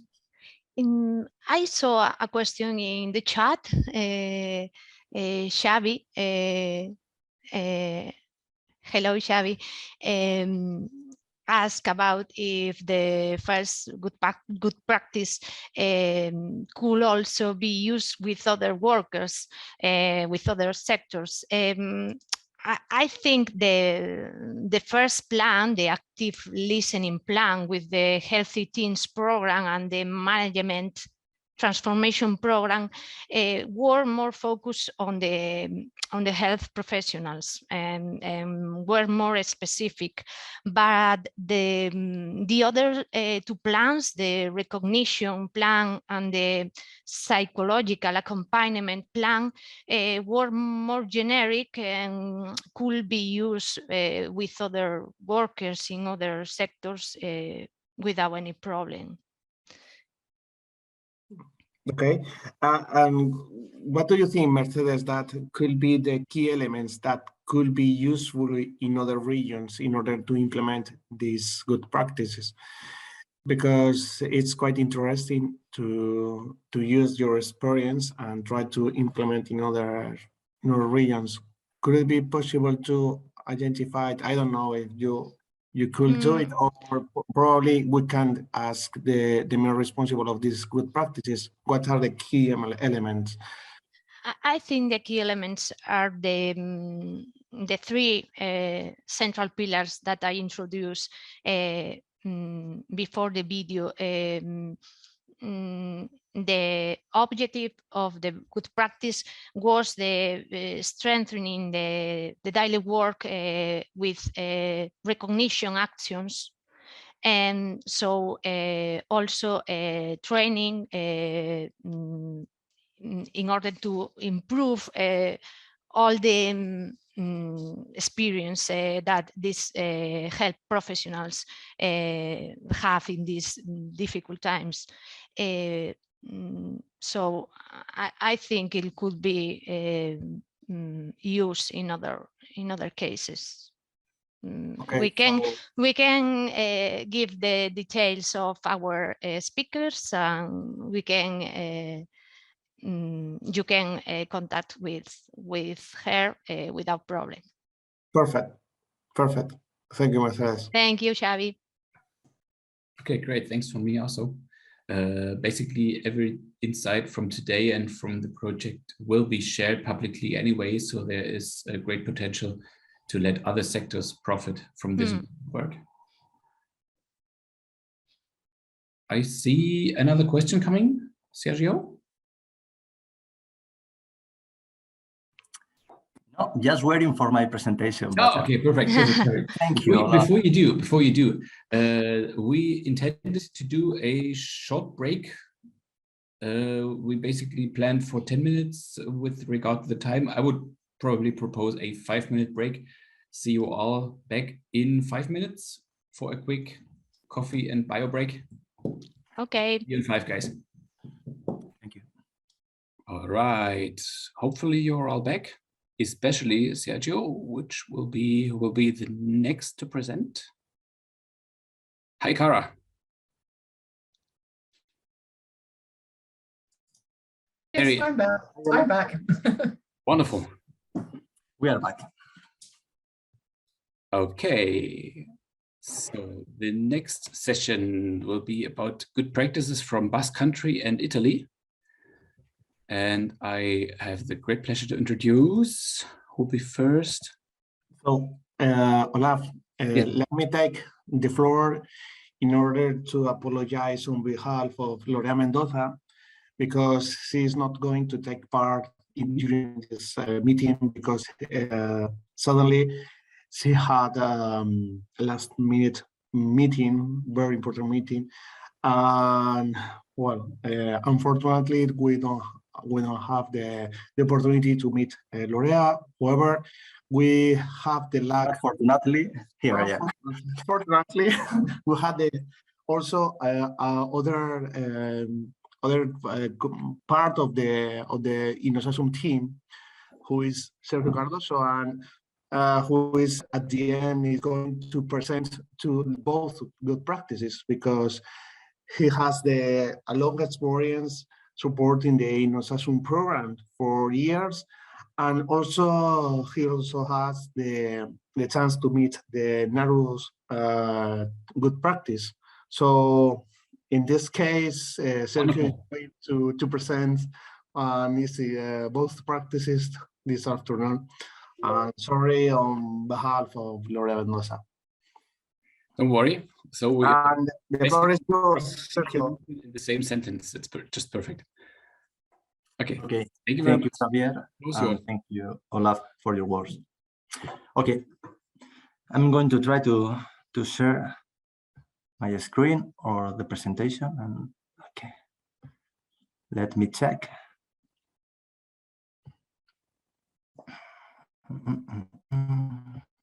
Wow.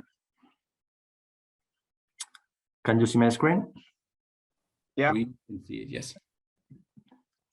Let me check if I enter the presentation mode. Let me check if you see the slides passing by. No, it's fine. It's okay? Yes. Yeah. Okay. Well,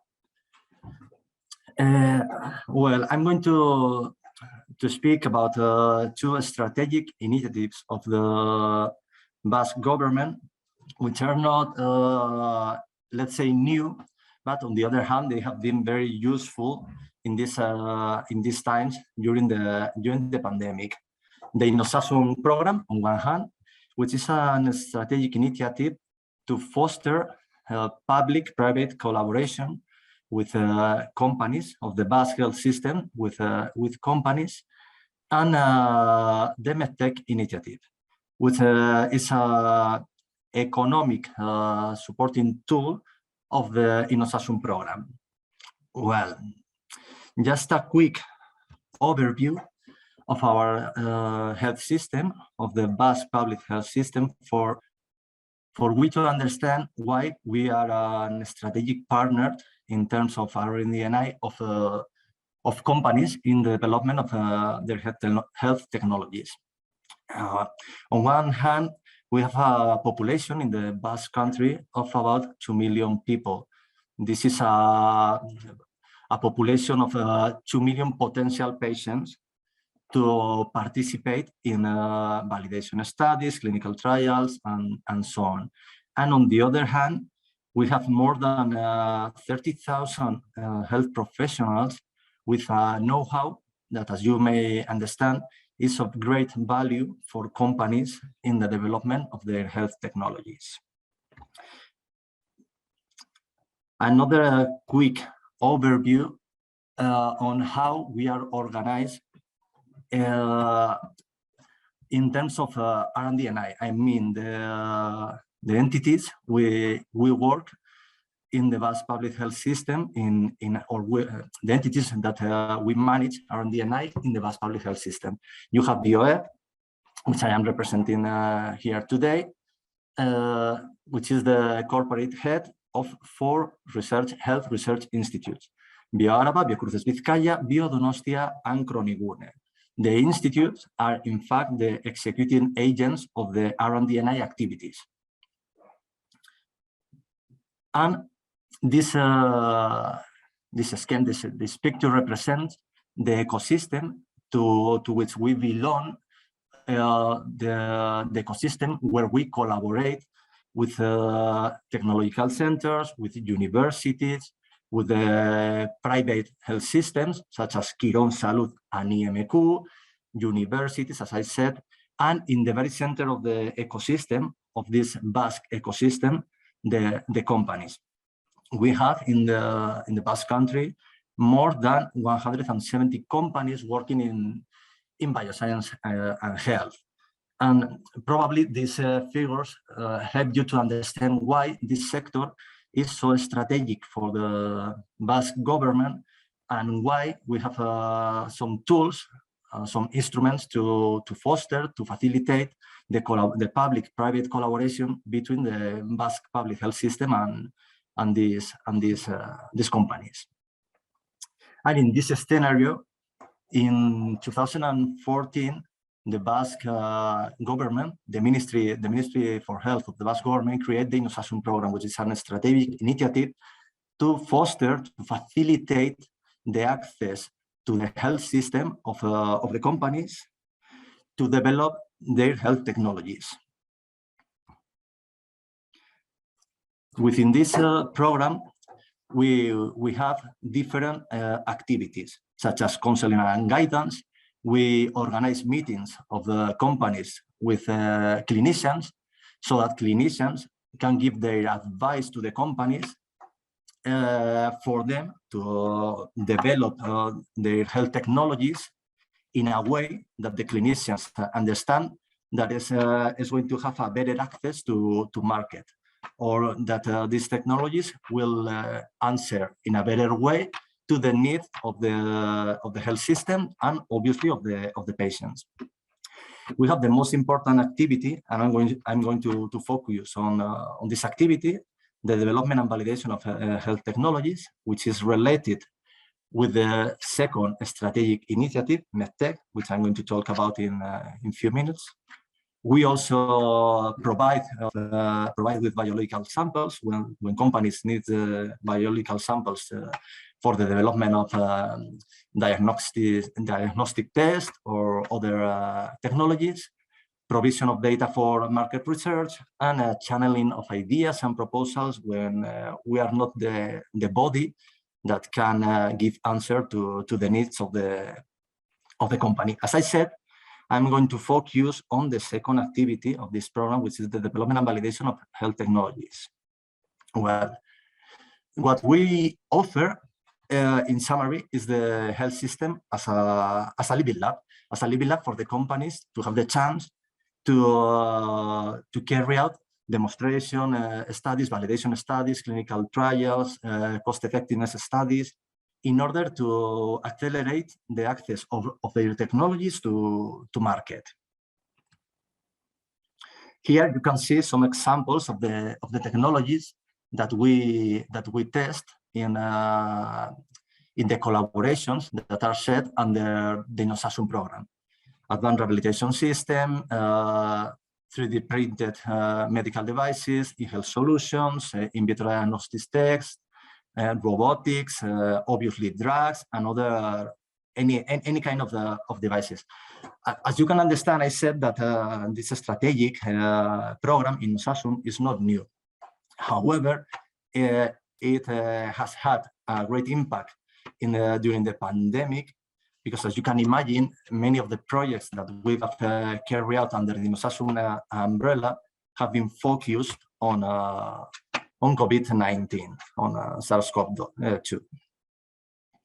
Well, but the fact is that INNOSASUN was a program to facilitate the access to foster and to create the collaborations.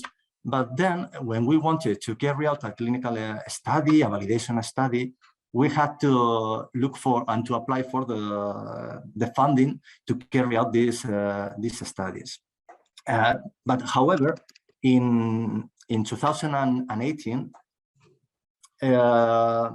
I said that this sector, the bioscience health sector, was strategic for is strategic for the Basque government. In 2018, bearing this in mind, the Basque government created the METEC initiative, which is a tool to support economically these collaborations, these public-private collaborations with companies. So somehow is complementary to INNOSASUN. Well, this initiative is included in our Science, Technology and Innovation Plan, Euskadi 2030, and in our strategy, RIS3 strategy for smart specialization strategy. And the goal is, as I said, to facilitate the public-private collaboration with Basque companies in order to help them to take their health technologies to market as soon as possible. This financial aid is given not directly, this is very important, not directly to the companies, but to the health research institutes. I mean, the Basque government gives this budget to institute for them to collaborate with the companies. And as you can see on your right, this initiative, the budget of this initiative has been increasing since its creation 5 years ago to reach a budget that is almost 3 times the budget we had in 2018. This year, for 2022, we have a budget of almost 3 million euros. Some figures, just for you to have an idea of the volume of projects that we have carried out under the METEC initiative in the last 4 years, I will say, from 2018 to 2021. Since 2018, we have carried out 90 projects in collaboration with 54 Basque companies to help them in the development of up to 78 health technologies. You can see the number of projects that we have carried out annually, and this year in 2022, we are now running this initiative, but we hope to reach these numbers. I mean, at least the same number of projects we had in 2020-21. This is 51, or even more projects, since we have much more budget to collaborate with companies. If we focus in COVID-19, which is the topic of this project and of this workshop, this is if we take into account the projects in collaboration during MedTech 2020 and MedTech 2021, we carry out 11 projects focused on the development of SARS-CoV-2 diagnostic system and COVID-19 patient treatment. Into more detail, you can see we have carried out projects for the development of 5 in vitro diagnostic tests, 3 mechanical ventilators. You have to bear in mind, it happened in every country, I'm sure. One of the problems we face, moreover at the very beginning of the pandemic, was a lack of supply of some products, such as a face mask or mechanical ventilators. That's why perhaps it's significant that we had three projects related to the development of a mechanical ventilator. That's why this is the explanation why we have from 11 up to 3 projects for the development of mechanical ventilators, because people were entering our intensive care rooms, but our system had no mechanical ventilators and other technologies to treat these patients. Well, we also have a project for the development and validation of a telemonitoring e-health platform. It's the example we will see in the next presentation. Also, we have a project for the development of this is quite innovative, of a 3D printed swab to be included as you can assume, to be included in a diagnostic test of antigens. And finally, we also carry out during these years a project in collaboration with another Basque company for the development of a prognostic test. The company was identifying some biomarkers in order to include them in a test, in a rapid test, to study the prognostic of patients with COVID. And what's next? Well, in 2022, the MedTech initiative is open again, is running again, and we keep collaborating with companies to fight the pandemic. And as I said, we hope to carry out more projects with our companies to help them to reach their technologies, not only to market, but directly to our patients at hospitals.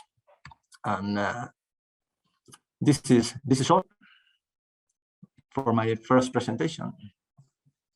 I don't know whether I was on time or just slightly. No, it's perfect. Thank you. If there's anything to say in between, any questions, any immediate questions, otherwise I would basically hand you directly to the example. And we have a separate Q&A session after the second good practice. So basically, if you like, you can simply continue. Open to questions whenever you want. We could concentrate them after the second good practice of a Q&A session. So if you like.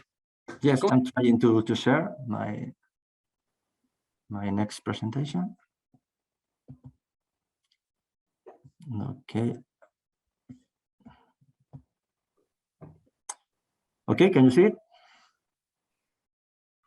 Not yet, Sergio. We are still. I think I have, yes, because I share the the PPT. So I have to stop sharing and share again. Yes. I have to share the other file. Yeah, here it is. Yeah. What about now? Yeah. No, Yeah. yeah. Okay.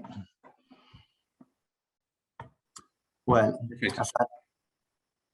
thank you, Lab. As I said, we carry out under the MedTech initiative, we carry out 11 projects directly related to the development of health technologies in COVID-19. Well, this is one of the examples. This is a e-health platform for the monitoring of COVID patients from home, developed by a Basque company, which is called NARU. Well, sorry. As I said, the NARU is the company behind this development. It's a Basque startup specialized in the development of artificial intelligence systems for health applications. And they have different products for patient monitoring, especially focused on cancer. But this product, stepcare COVID, was the contribution to the pandemic. Stepcare is a software medical device, to optimize remote monitoring of patients, of adult patients, diagnosed with COVID-19 or with symptoms compatible with COVID-19 in those cases when the symptoms are mild, not moderate or severe, and or when the hospital obviously cannot receive these patients, and home isolation is recommended for these patients. Well, the system, I said that this company is specialized in the development of artificial intelligence algorithms. So this is not only an app for the patients and also a web application for the clinicians. You also have behind an algorithm that helps the clinicians to prioritize the patients based on the outcomes reported by patients through the app. So you have the app to be used through a mobile phone. You have the web for the clinicians, and in the middle, let's say, in the cloud, you have the algorithm of artificial intelligence that process all the data. Well, what does this solution of NARU offers? Their main objective, as I already said, is to enable healthcare staff to identify patients with severe symptoms as early as possible and prevent serious complications and consequently reduce their impact as much as possible. A second consequence, let's say, of using this platform is to avoid a potential collapse that we already suffered during the beginning. Okay, not only the beginning, during the pandemic, the collapse of the healthcare system as a result of the high demand by health emergencies and the number of patients trying to be attended by their clinician. And we also get, by using this platform, very valuable data that may help to the health system to evaluate the protocols they are using to act with these patients. Here you can see a picture of the scheme and the scheme of the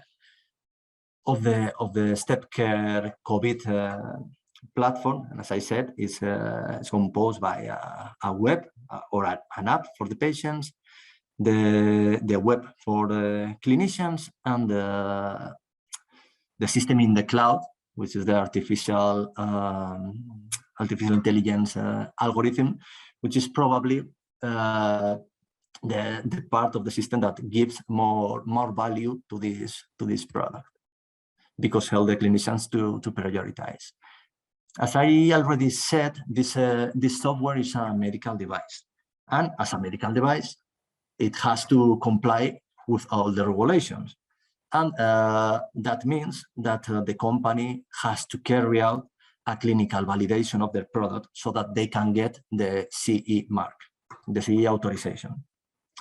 To do so, they came to the Basque Public Health System, and through one of our research institutes, in this case, BioDonostia, we set the collaboration, and this project, this clinical validation, was funded through the MedTech initiative. As I said in my previous presentation, the MedTech initiative is not a funding for the companies, but a funding for the research institutes. What we are doing with this initiative is giving the institutes the money, let's say, that the company should have paid in case they haven't had the access to the MedTech initiative. And the aim, as I have mentioned before, was and is to facilitate the access to market as soon as possible, which is especially important in some cases, such as this created by the pandemic, when you need an answer, and you need an answer now. Okay, so we organized with BioDonostia, with one of our health research institutes in Gipuzkoa, in the territory of Gipuzkoa, a pilot study to test this platform. This pilot study was divided into two phases. A first phase in which we evaluate the efficacy and the usability of the system in 15 patients, and a second phase in which we evaluate the efficiency of stepcare COVID as a medical device to help clinicians in decision making. Okay, here you can see how the two phases were organized, let's say, or which aspects were tested in each phase.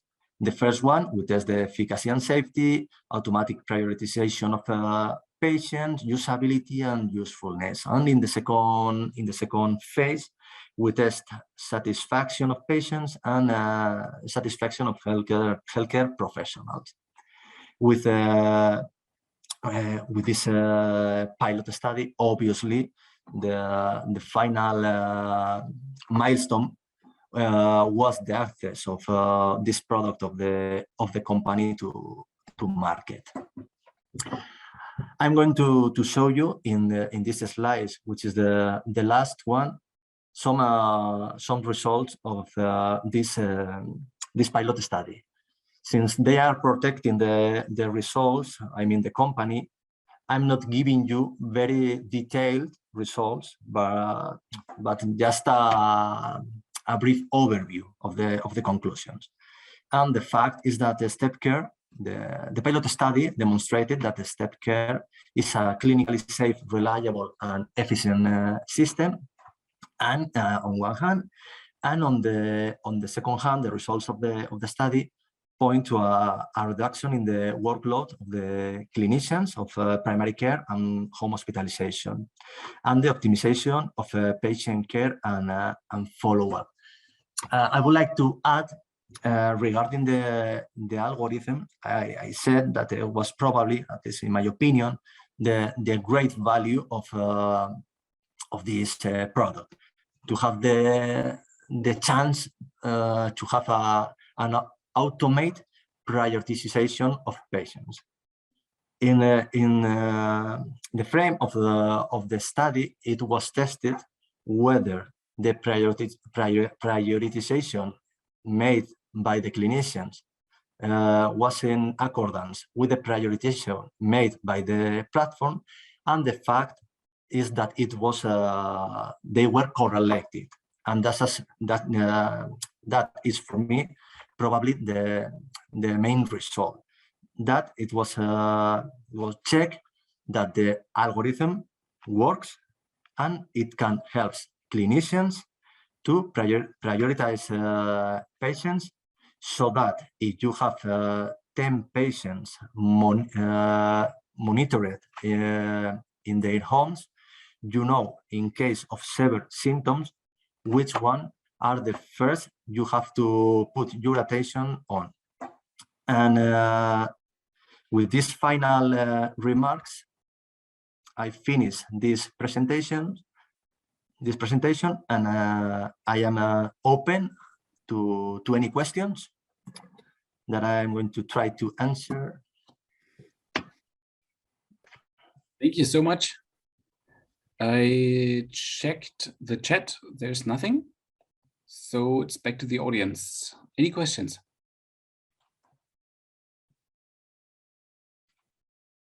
That is not much.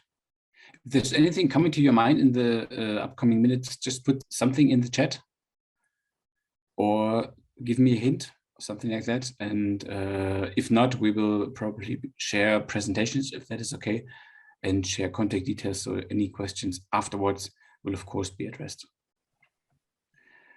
All right. Then again, thank you very much. You both. I would like to continue with the 2 Italian good practices, and welcome Marcello? Yes, Marcello. And welcome Marcello. Good afternoon. I share my screen. And also welcome to you, Paola.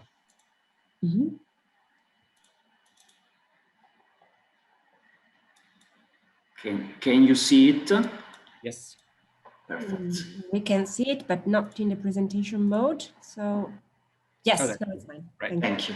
Perfect. So thank you very much for first of all, the organization of this meeting and all good practices which are really interesting presented before.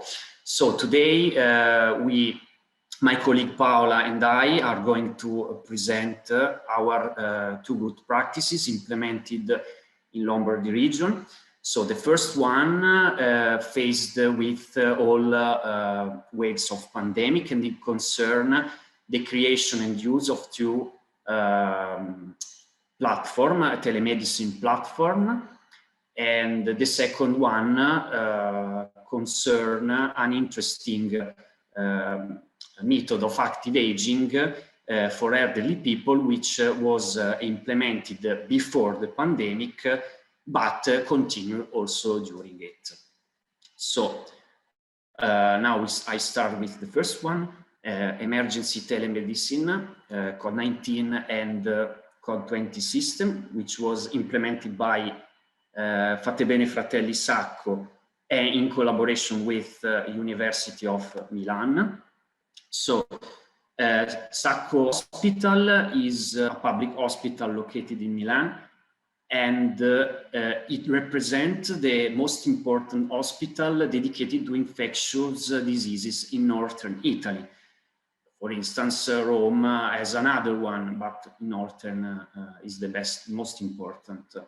So the initial situation, the context was that in the first phase of emergency in February 2020, the main problem of the hospital, Sacco, was that there was a big presence of COVID patients in the wards of Sacco Hospital, which needed to be followed up by the hospital. So the hospital needed to discharge all these patients in less serious condition who can be followed remotely at home.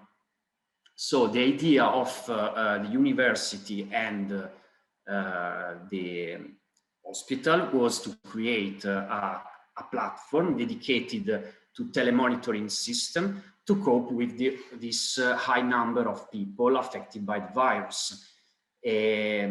So they create this COD19 platform, and was developed in the following phases. The first one, patient list, was created and was given by the infectivologist to the operator of COD19, who were the postgraduates of the university. They studied in a more field, in various medical fields.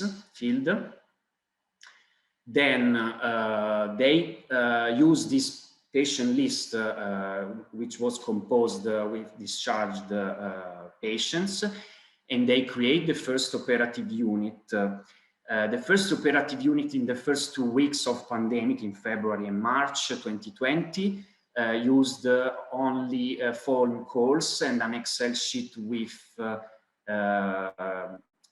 up-to-date information to monitor all patients and the contact details.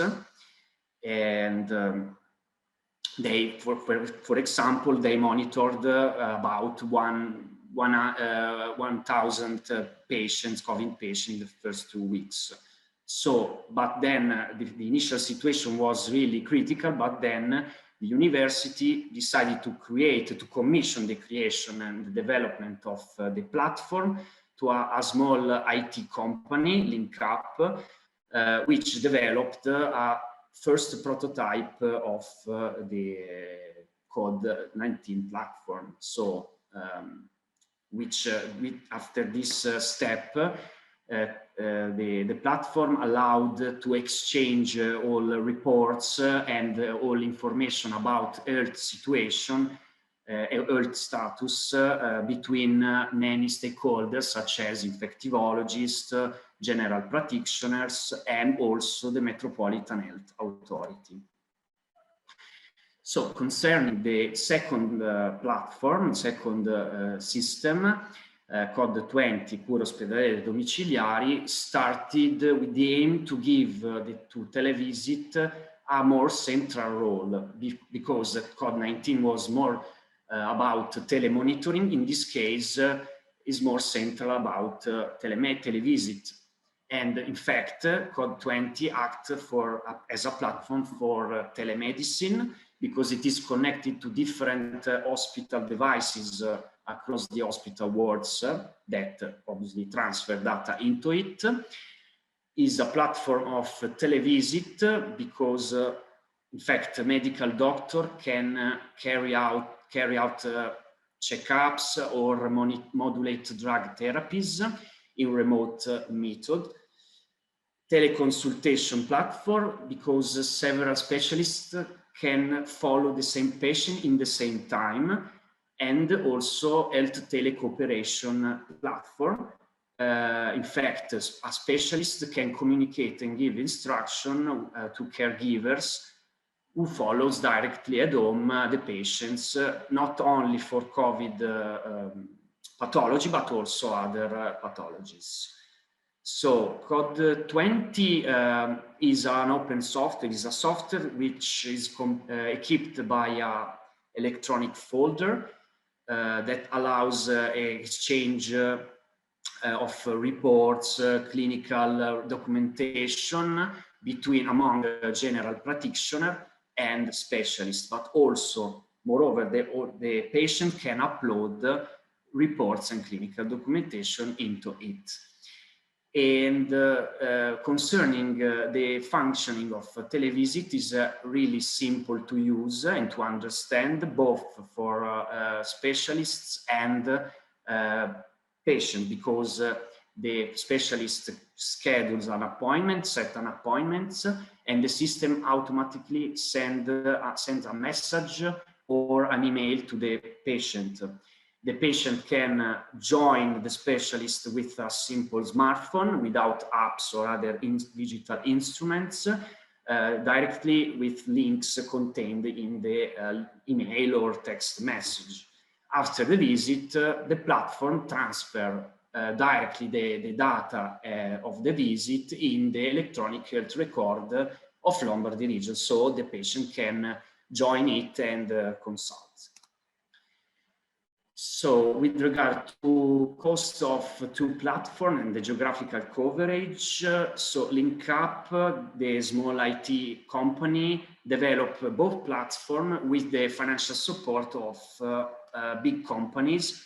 They acted as a sponsor, and the aim of these companies was to fight the virus. So the University of Milan didn't pay for their creation, but they made it the availability of these two platforms to other hospitals through a cost-free agreement. The only cost of hospital are VoIP calls and contracts for operators of two platforms.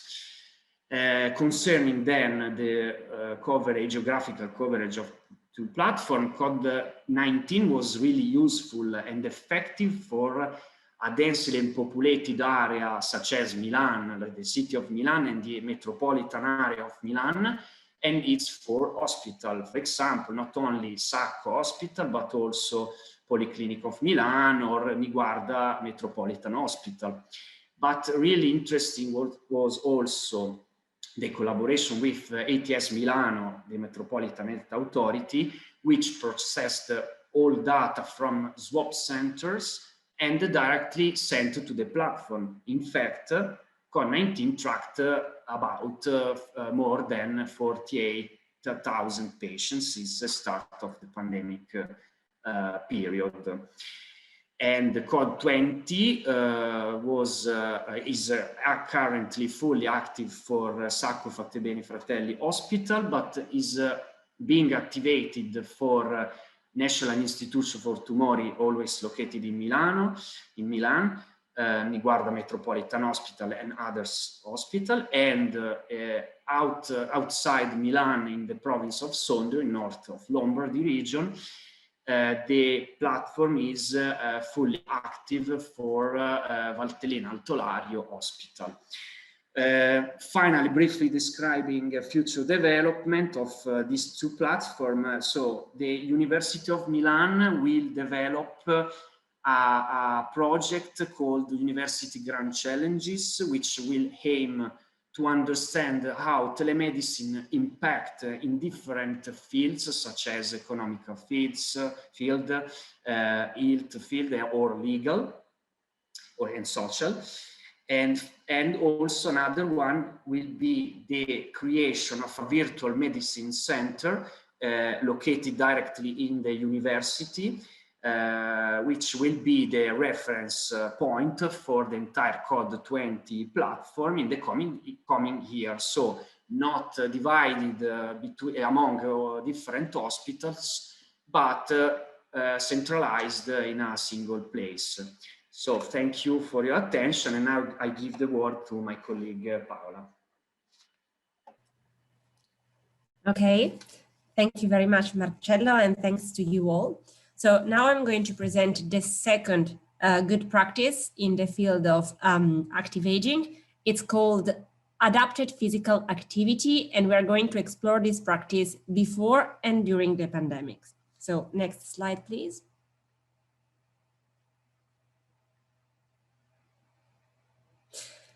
So first of all, a few words on the institution that implemented this practice. The institution is called Foundation Sacra Famiglia, and we are talking about a non-for-profit organization. It's a private entity that provides healthcare and rehabilitation services. The headquarters are in a town not far from Milan, but the institution has also some branches in Lombardy and in other regions. So what is the mission of this foundation? The mission is to provide social and health services, mostly dedicated to the elderly and to patients and to people with particular disabilities. The foundation manages a number of nursing homes for the elderly and specific organizations, nursing homes for patients with disabilities. And the foundation also has a clinic called Casa di Cura, which offer different number of services for inpatients and outpatients services.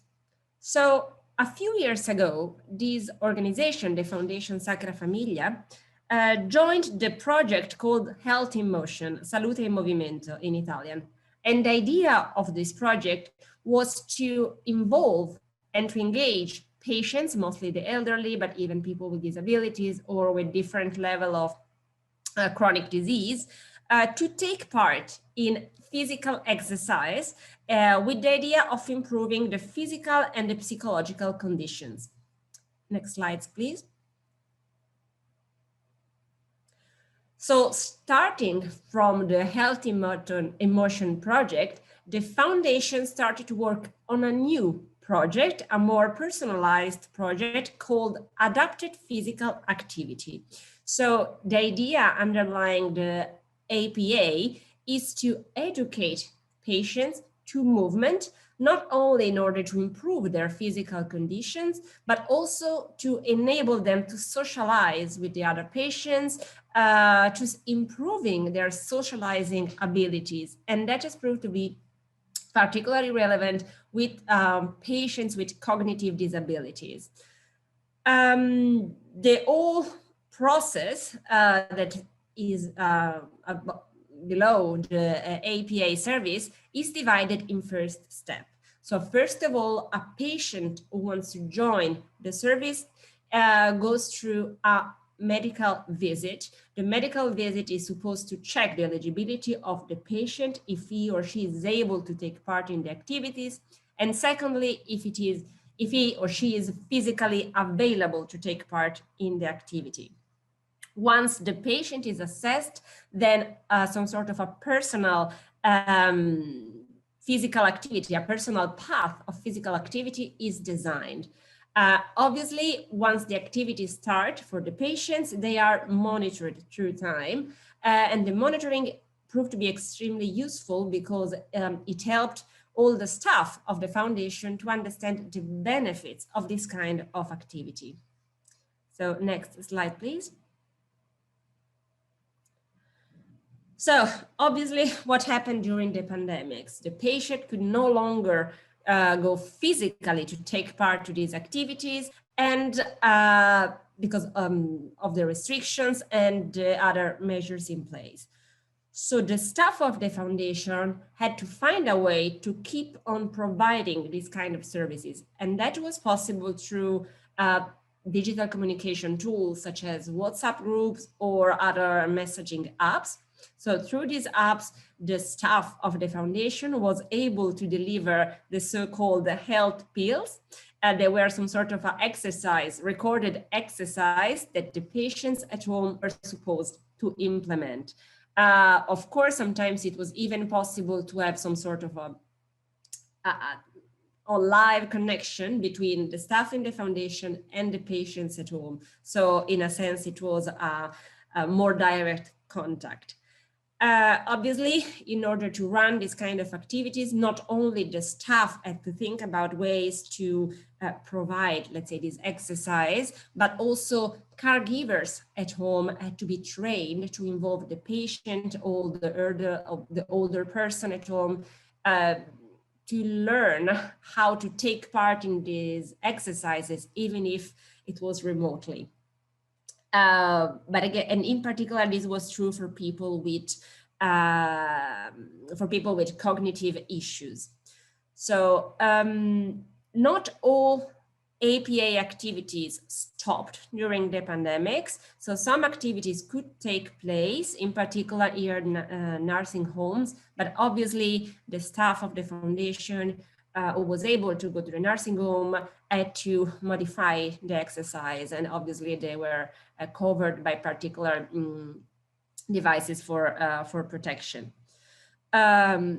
So after the pandemic, let's say after the biggest wave of the pandemics, the activity, the physical activity has started to be again implemented step by step.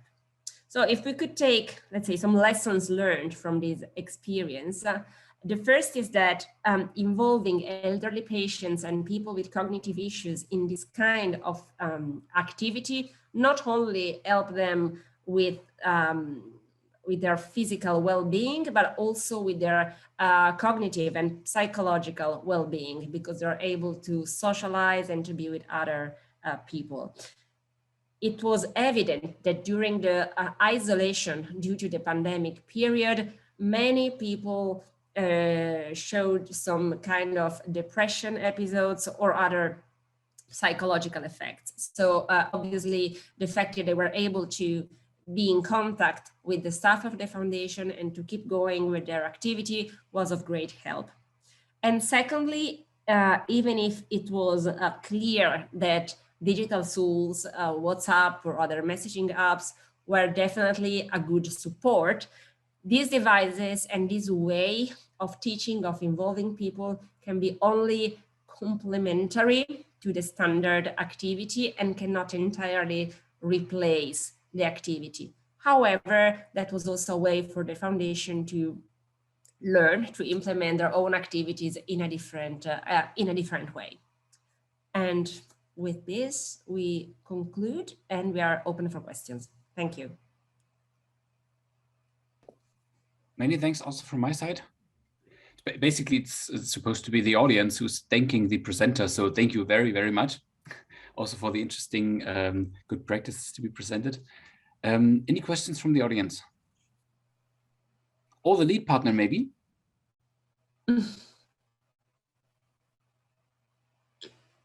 Okay, maybe it was just too much information in too short a time. Sorry for the more or less focused agenda. I would say each of the good practices presented today are basically intensive and focused enough to be presented in hours in order to honor all the details and all the work, which is of course not possible, unfortunately. Still, I don't see any questions so far. Again, presentations, information, contact data will be shared. So if there's any questions afterwards, we will relay them without delay and transmit the answers, of course. Absolutely, thank you. So if there isn't anything at this point, I would gladly hand back to Mercedes. Yeah, there she is. In order for some final words. Hello, thank you to all the attendees. Jose Maria is going to close the event. Thank you and see you in the next event. Thank you very much, Mercedes. Well, just a few words as lead partners of the TITTAN COVID project. First of all, we'd like to congratulate all the speakers of these good practices that, of course, they are really good examples of good practices to fight against COVID-19. And just please to check our social networks and also our TITTAN project website, where we will publish all these good practices and also the contacts in the assessment report that we are elaborating. And also, as we said at the very beginning of the meeting, that these sessions will be recorded and that we will have it on YouTube, so everybody can check and watch again the good practice. And that's all. As I said at the beginning, the next workshop will be organized by our colleagues from this country, probably June and before summer break. And the final conference will be organized by us as the lead partners of the project. And that's all. Thank you very much for all. I don't know if Xavier wants to say any words as next organizer. No, so that's all. Not yet. Not yet. Okay, so well, so thank you very much to all, to Mercedes, to Olaf, and to everybody. Thank you very much. Bye bye. Thank you. Bye bye. Bye bye. Bye. Bye. Bye. Bye.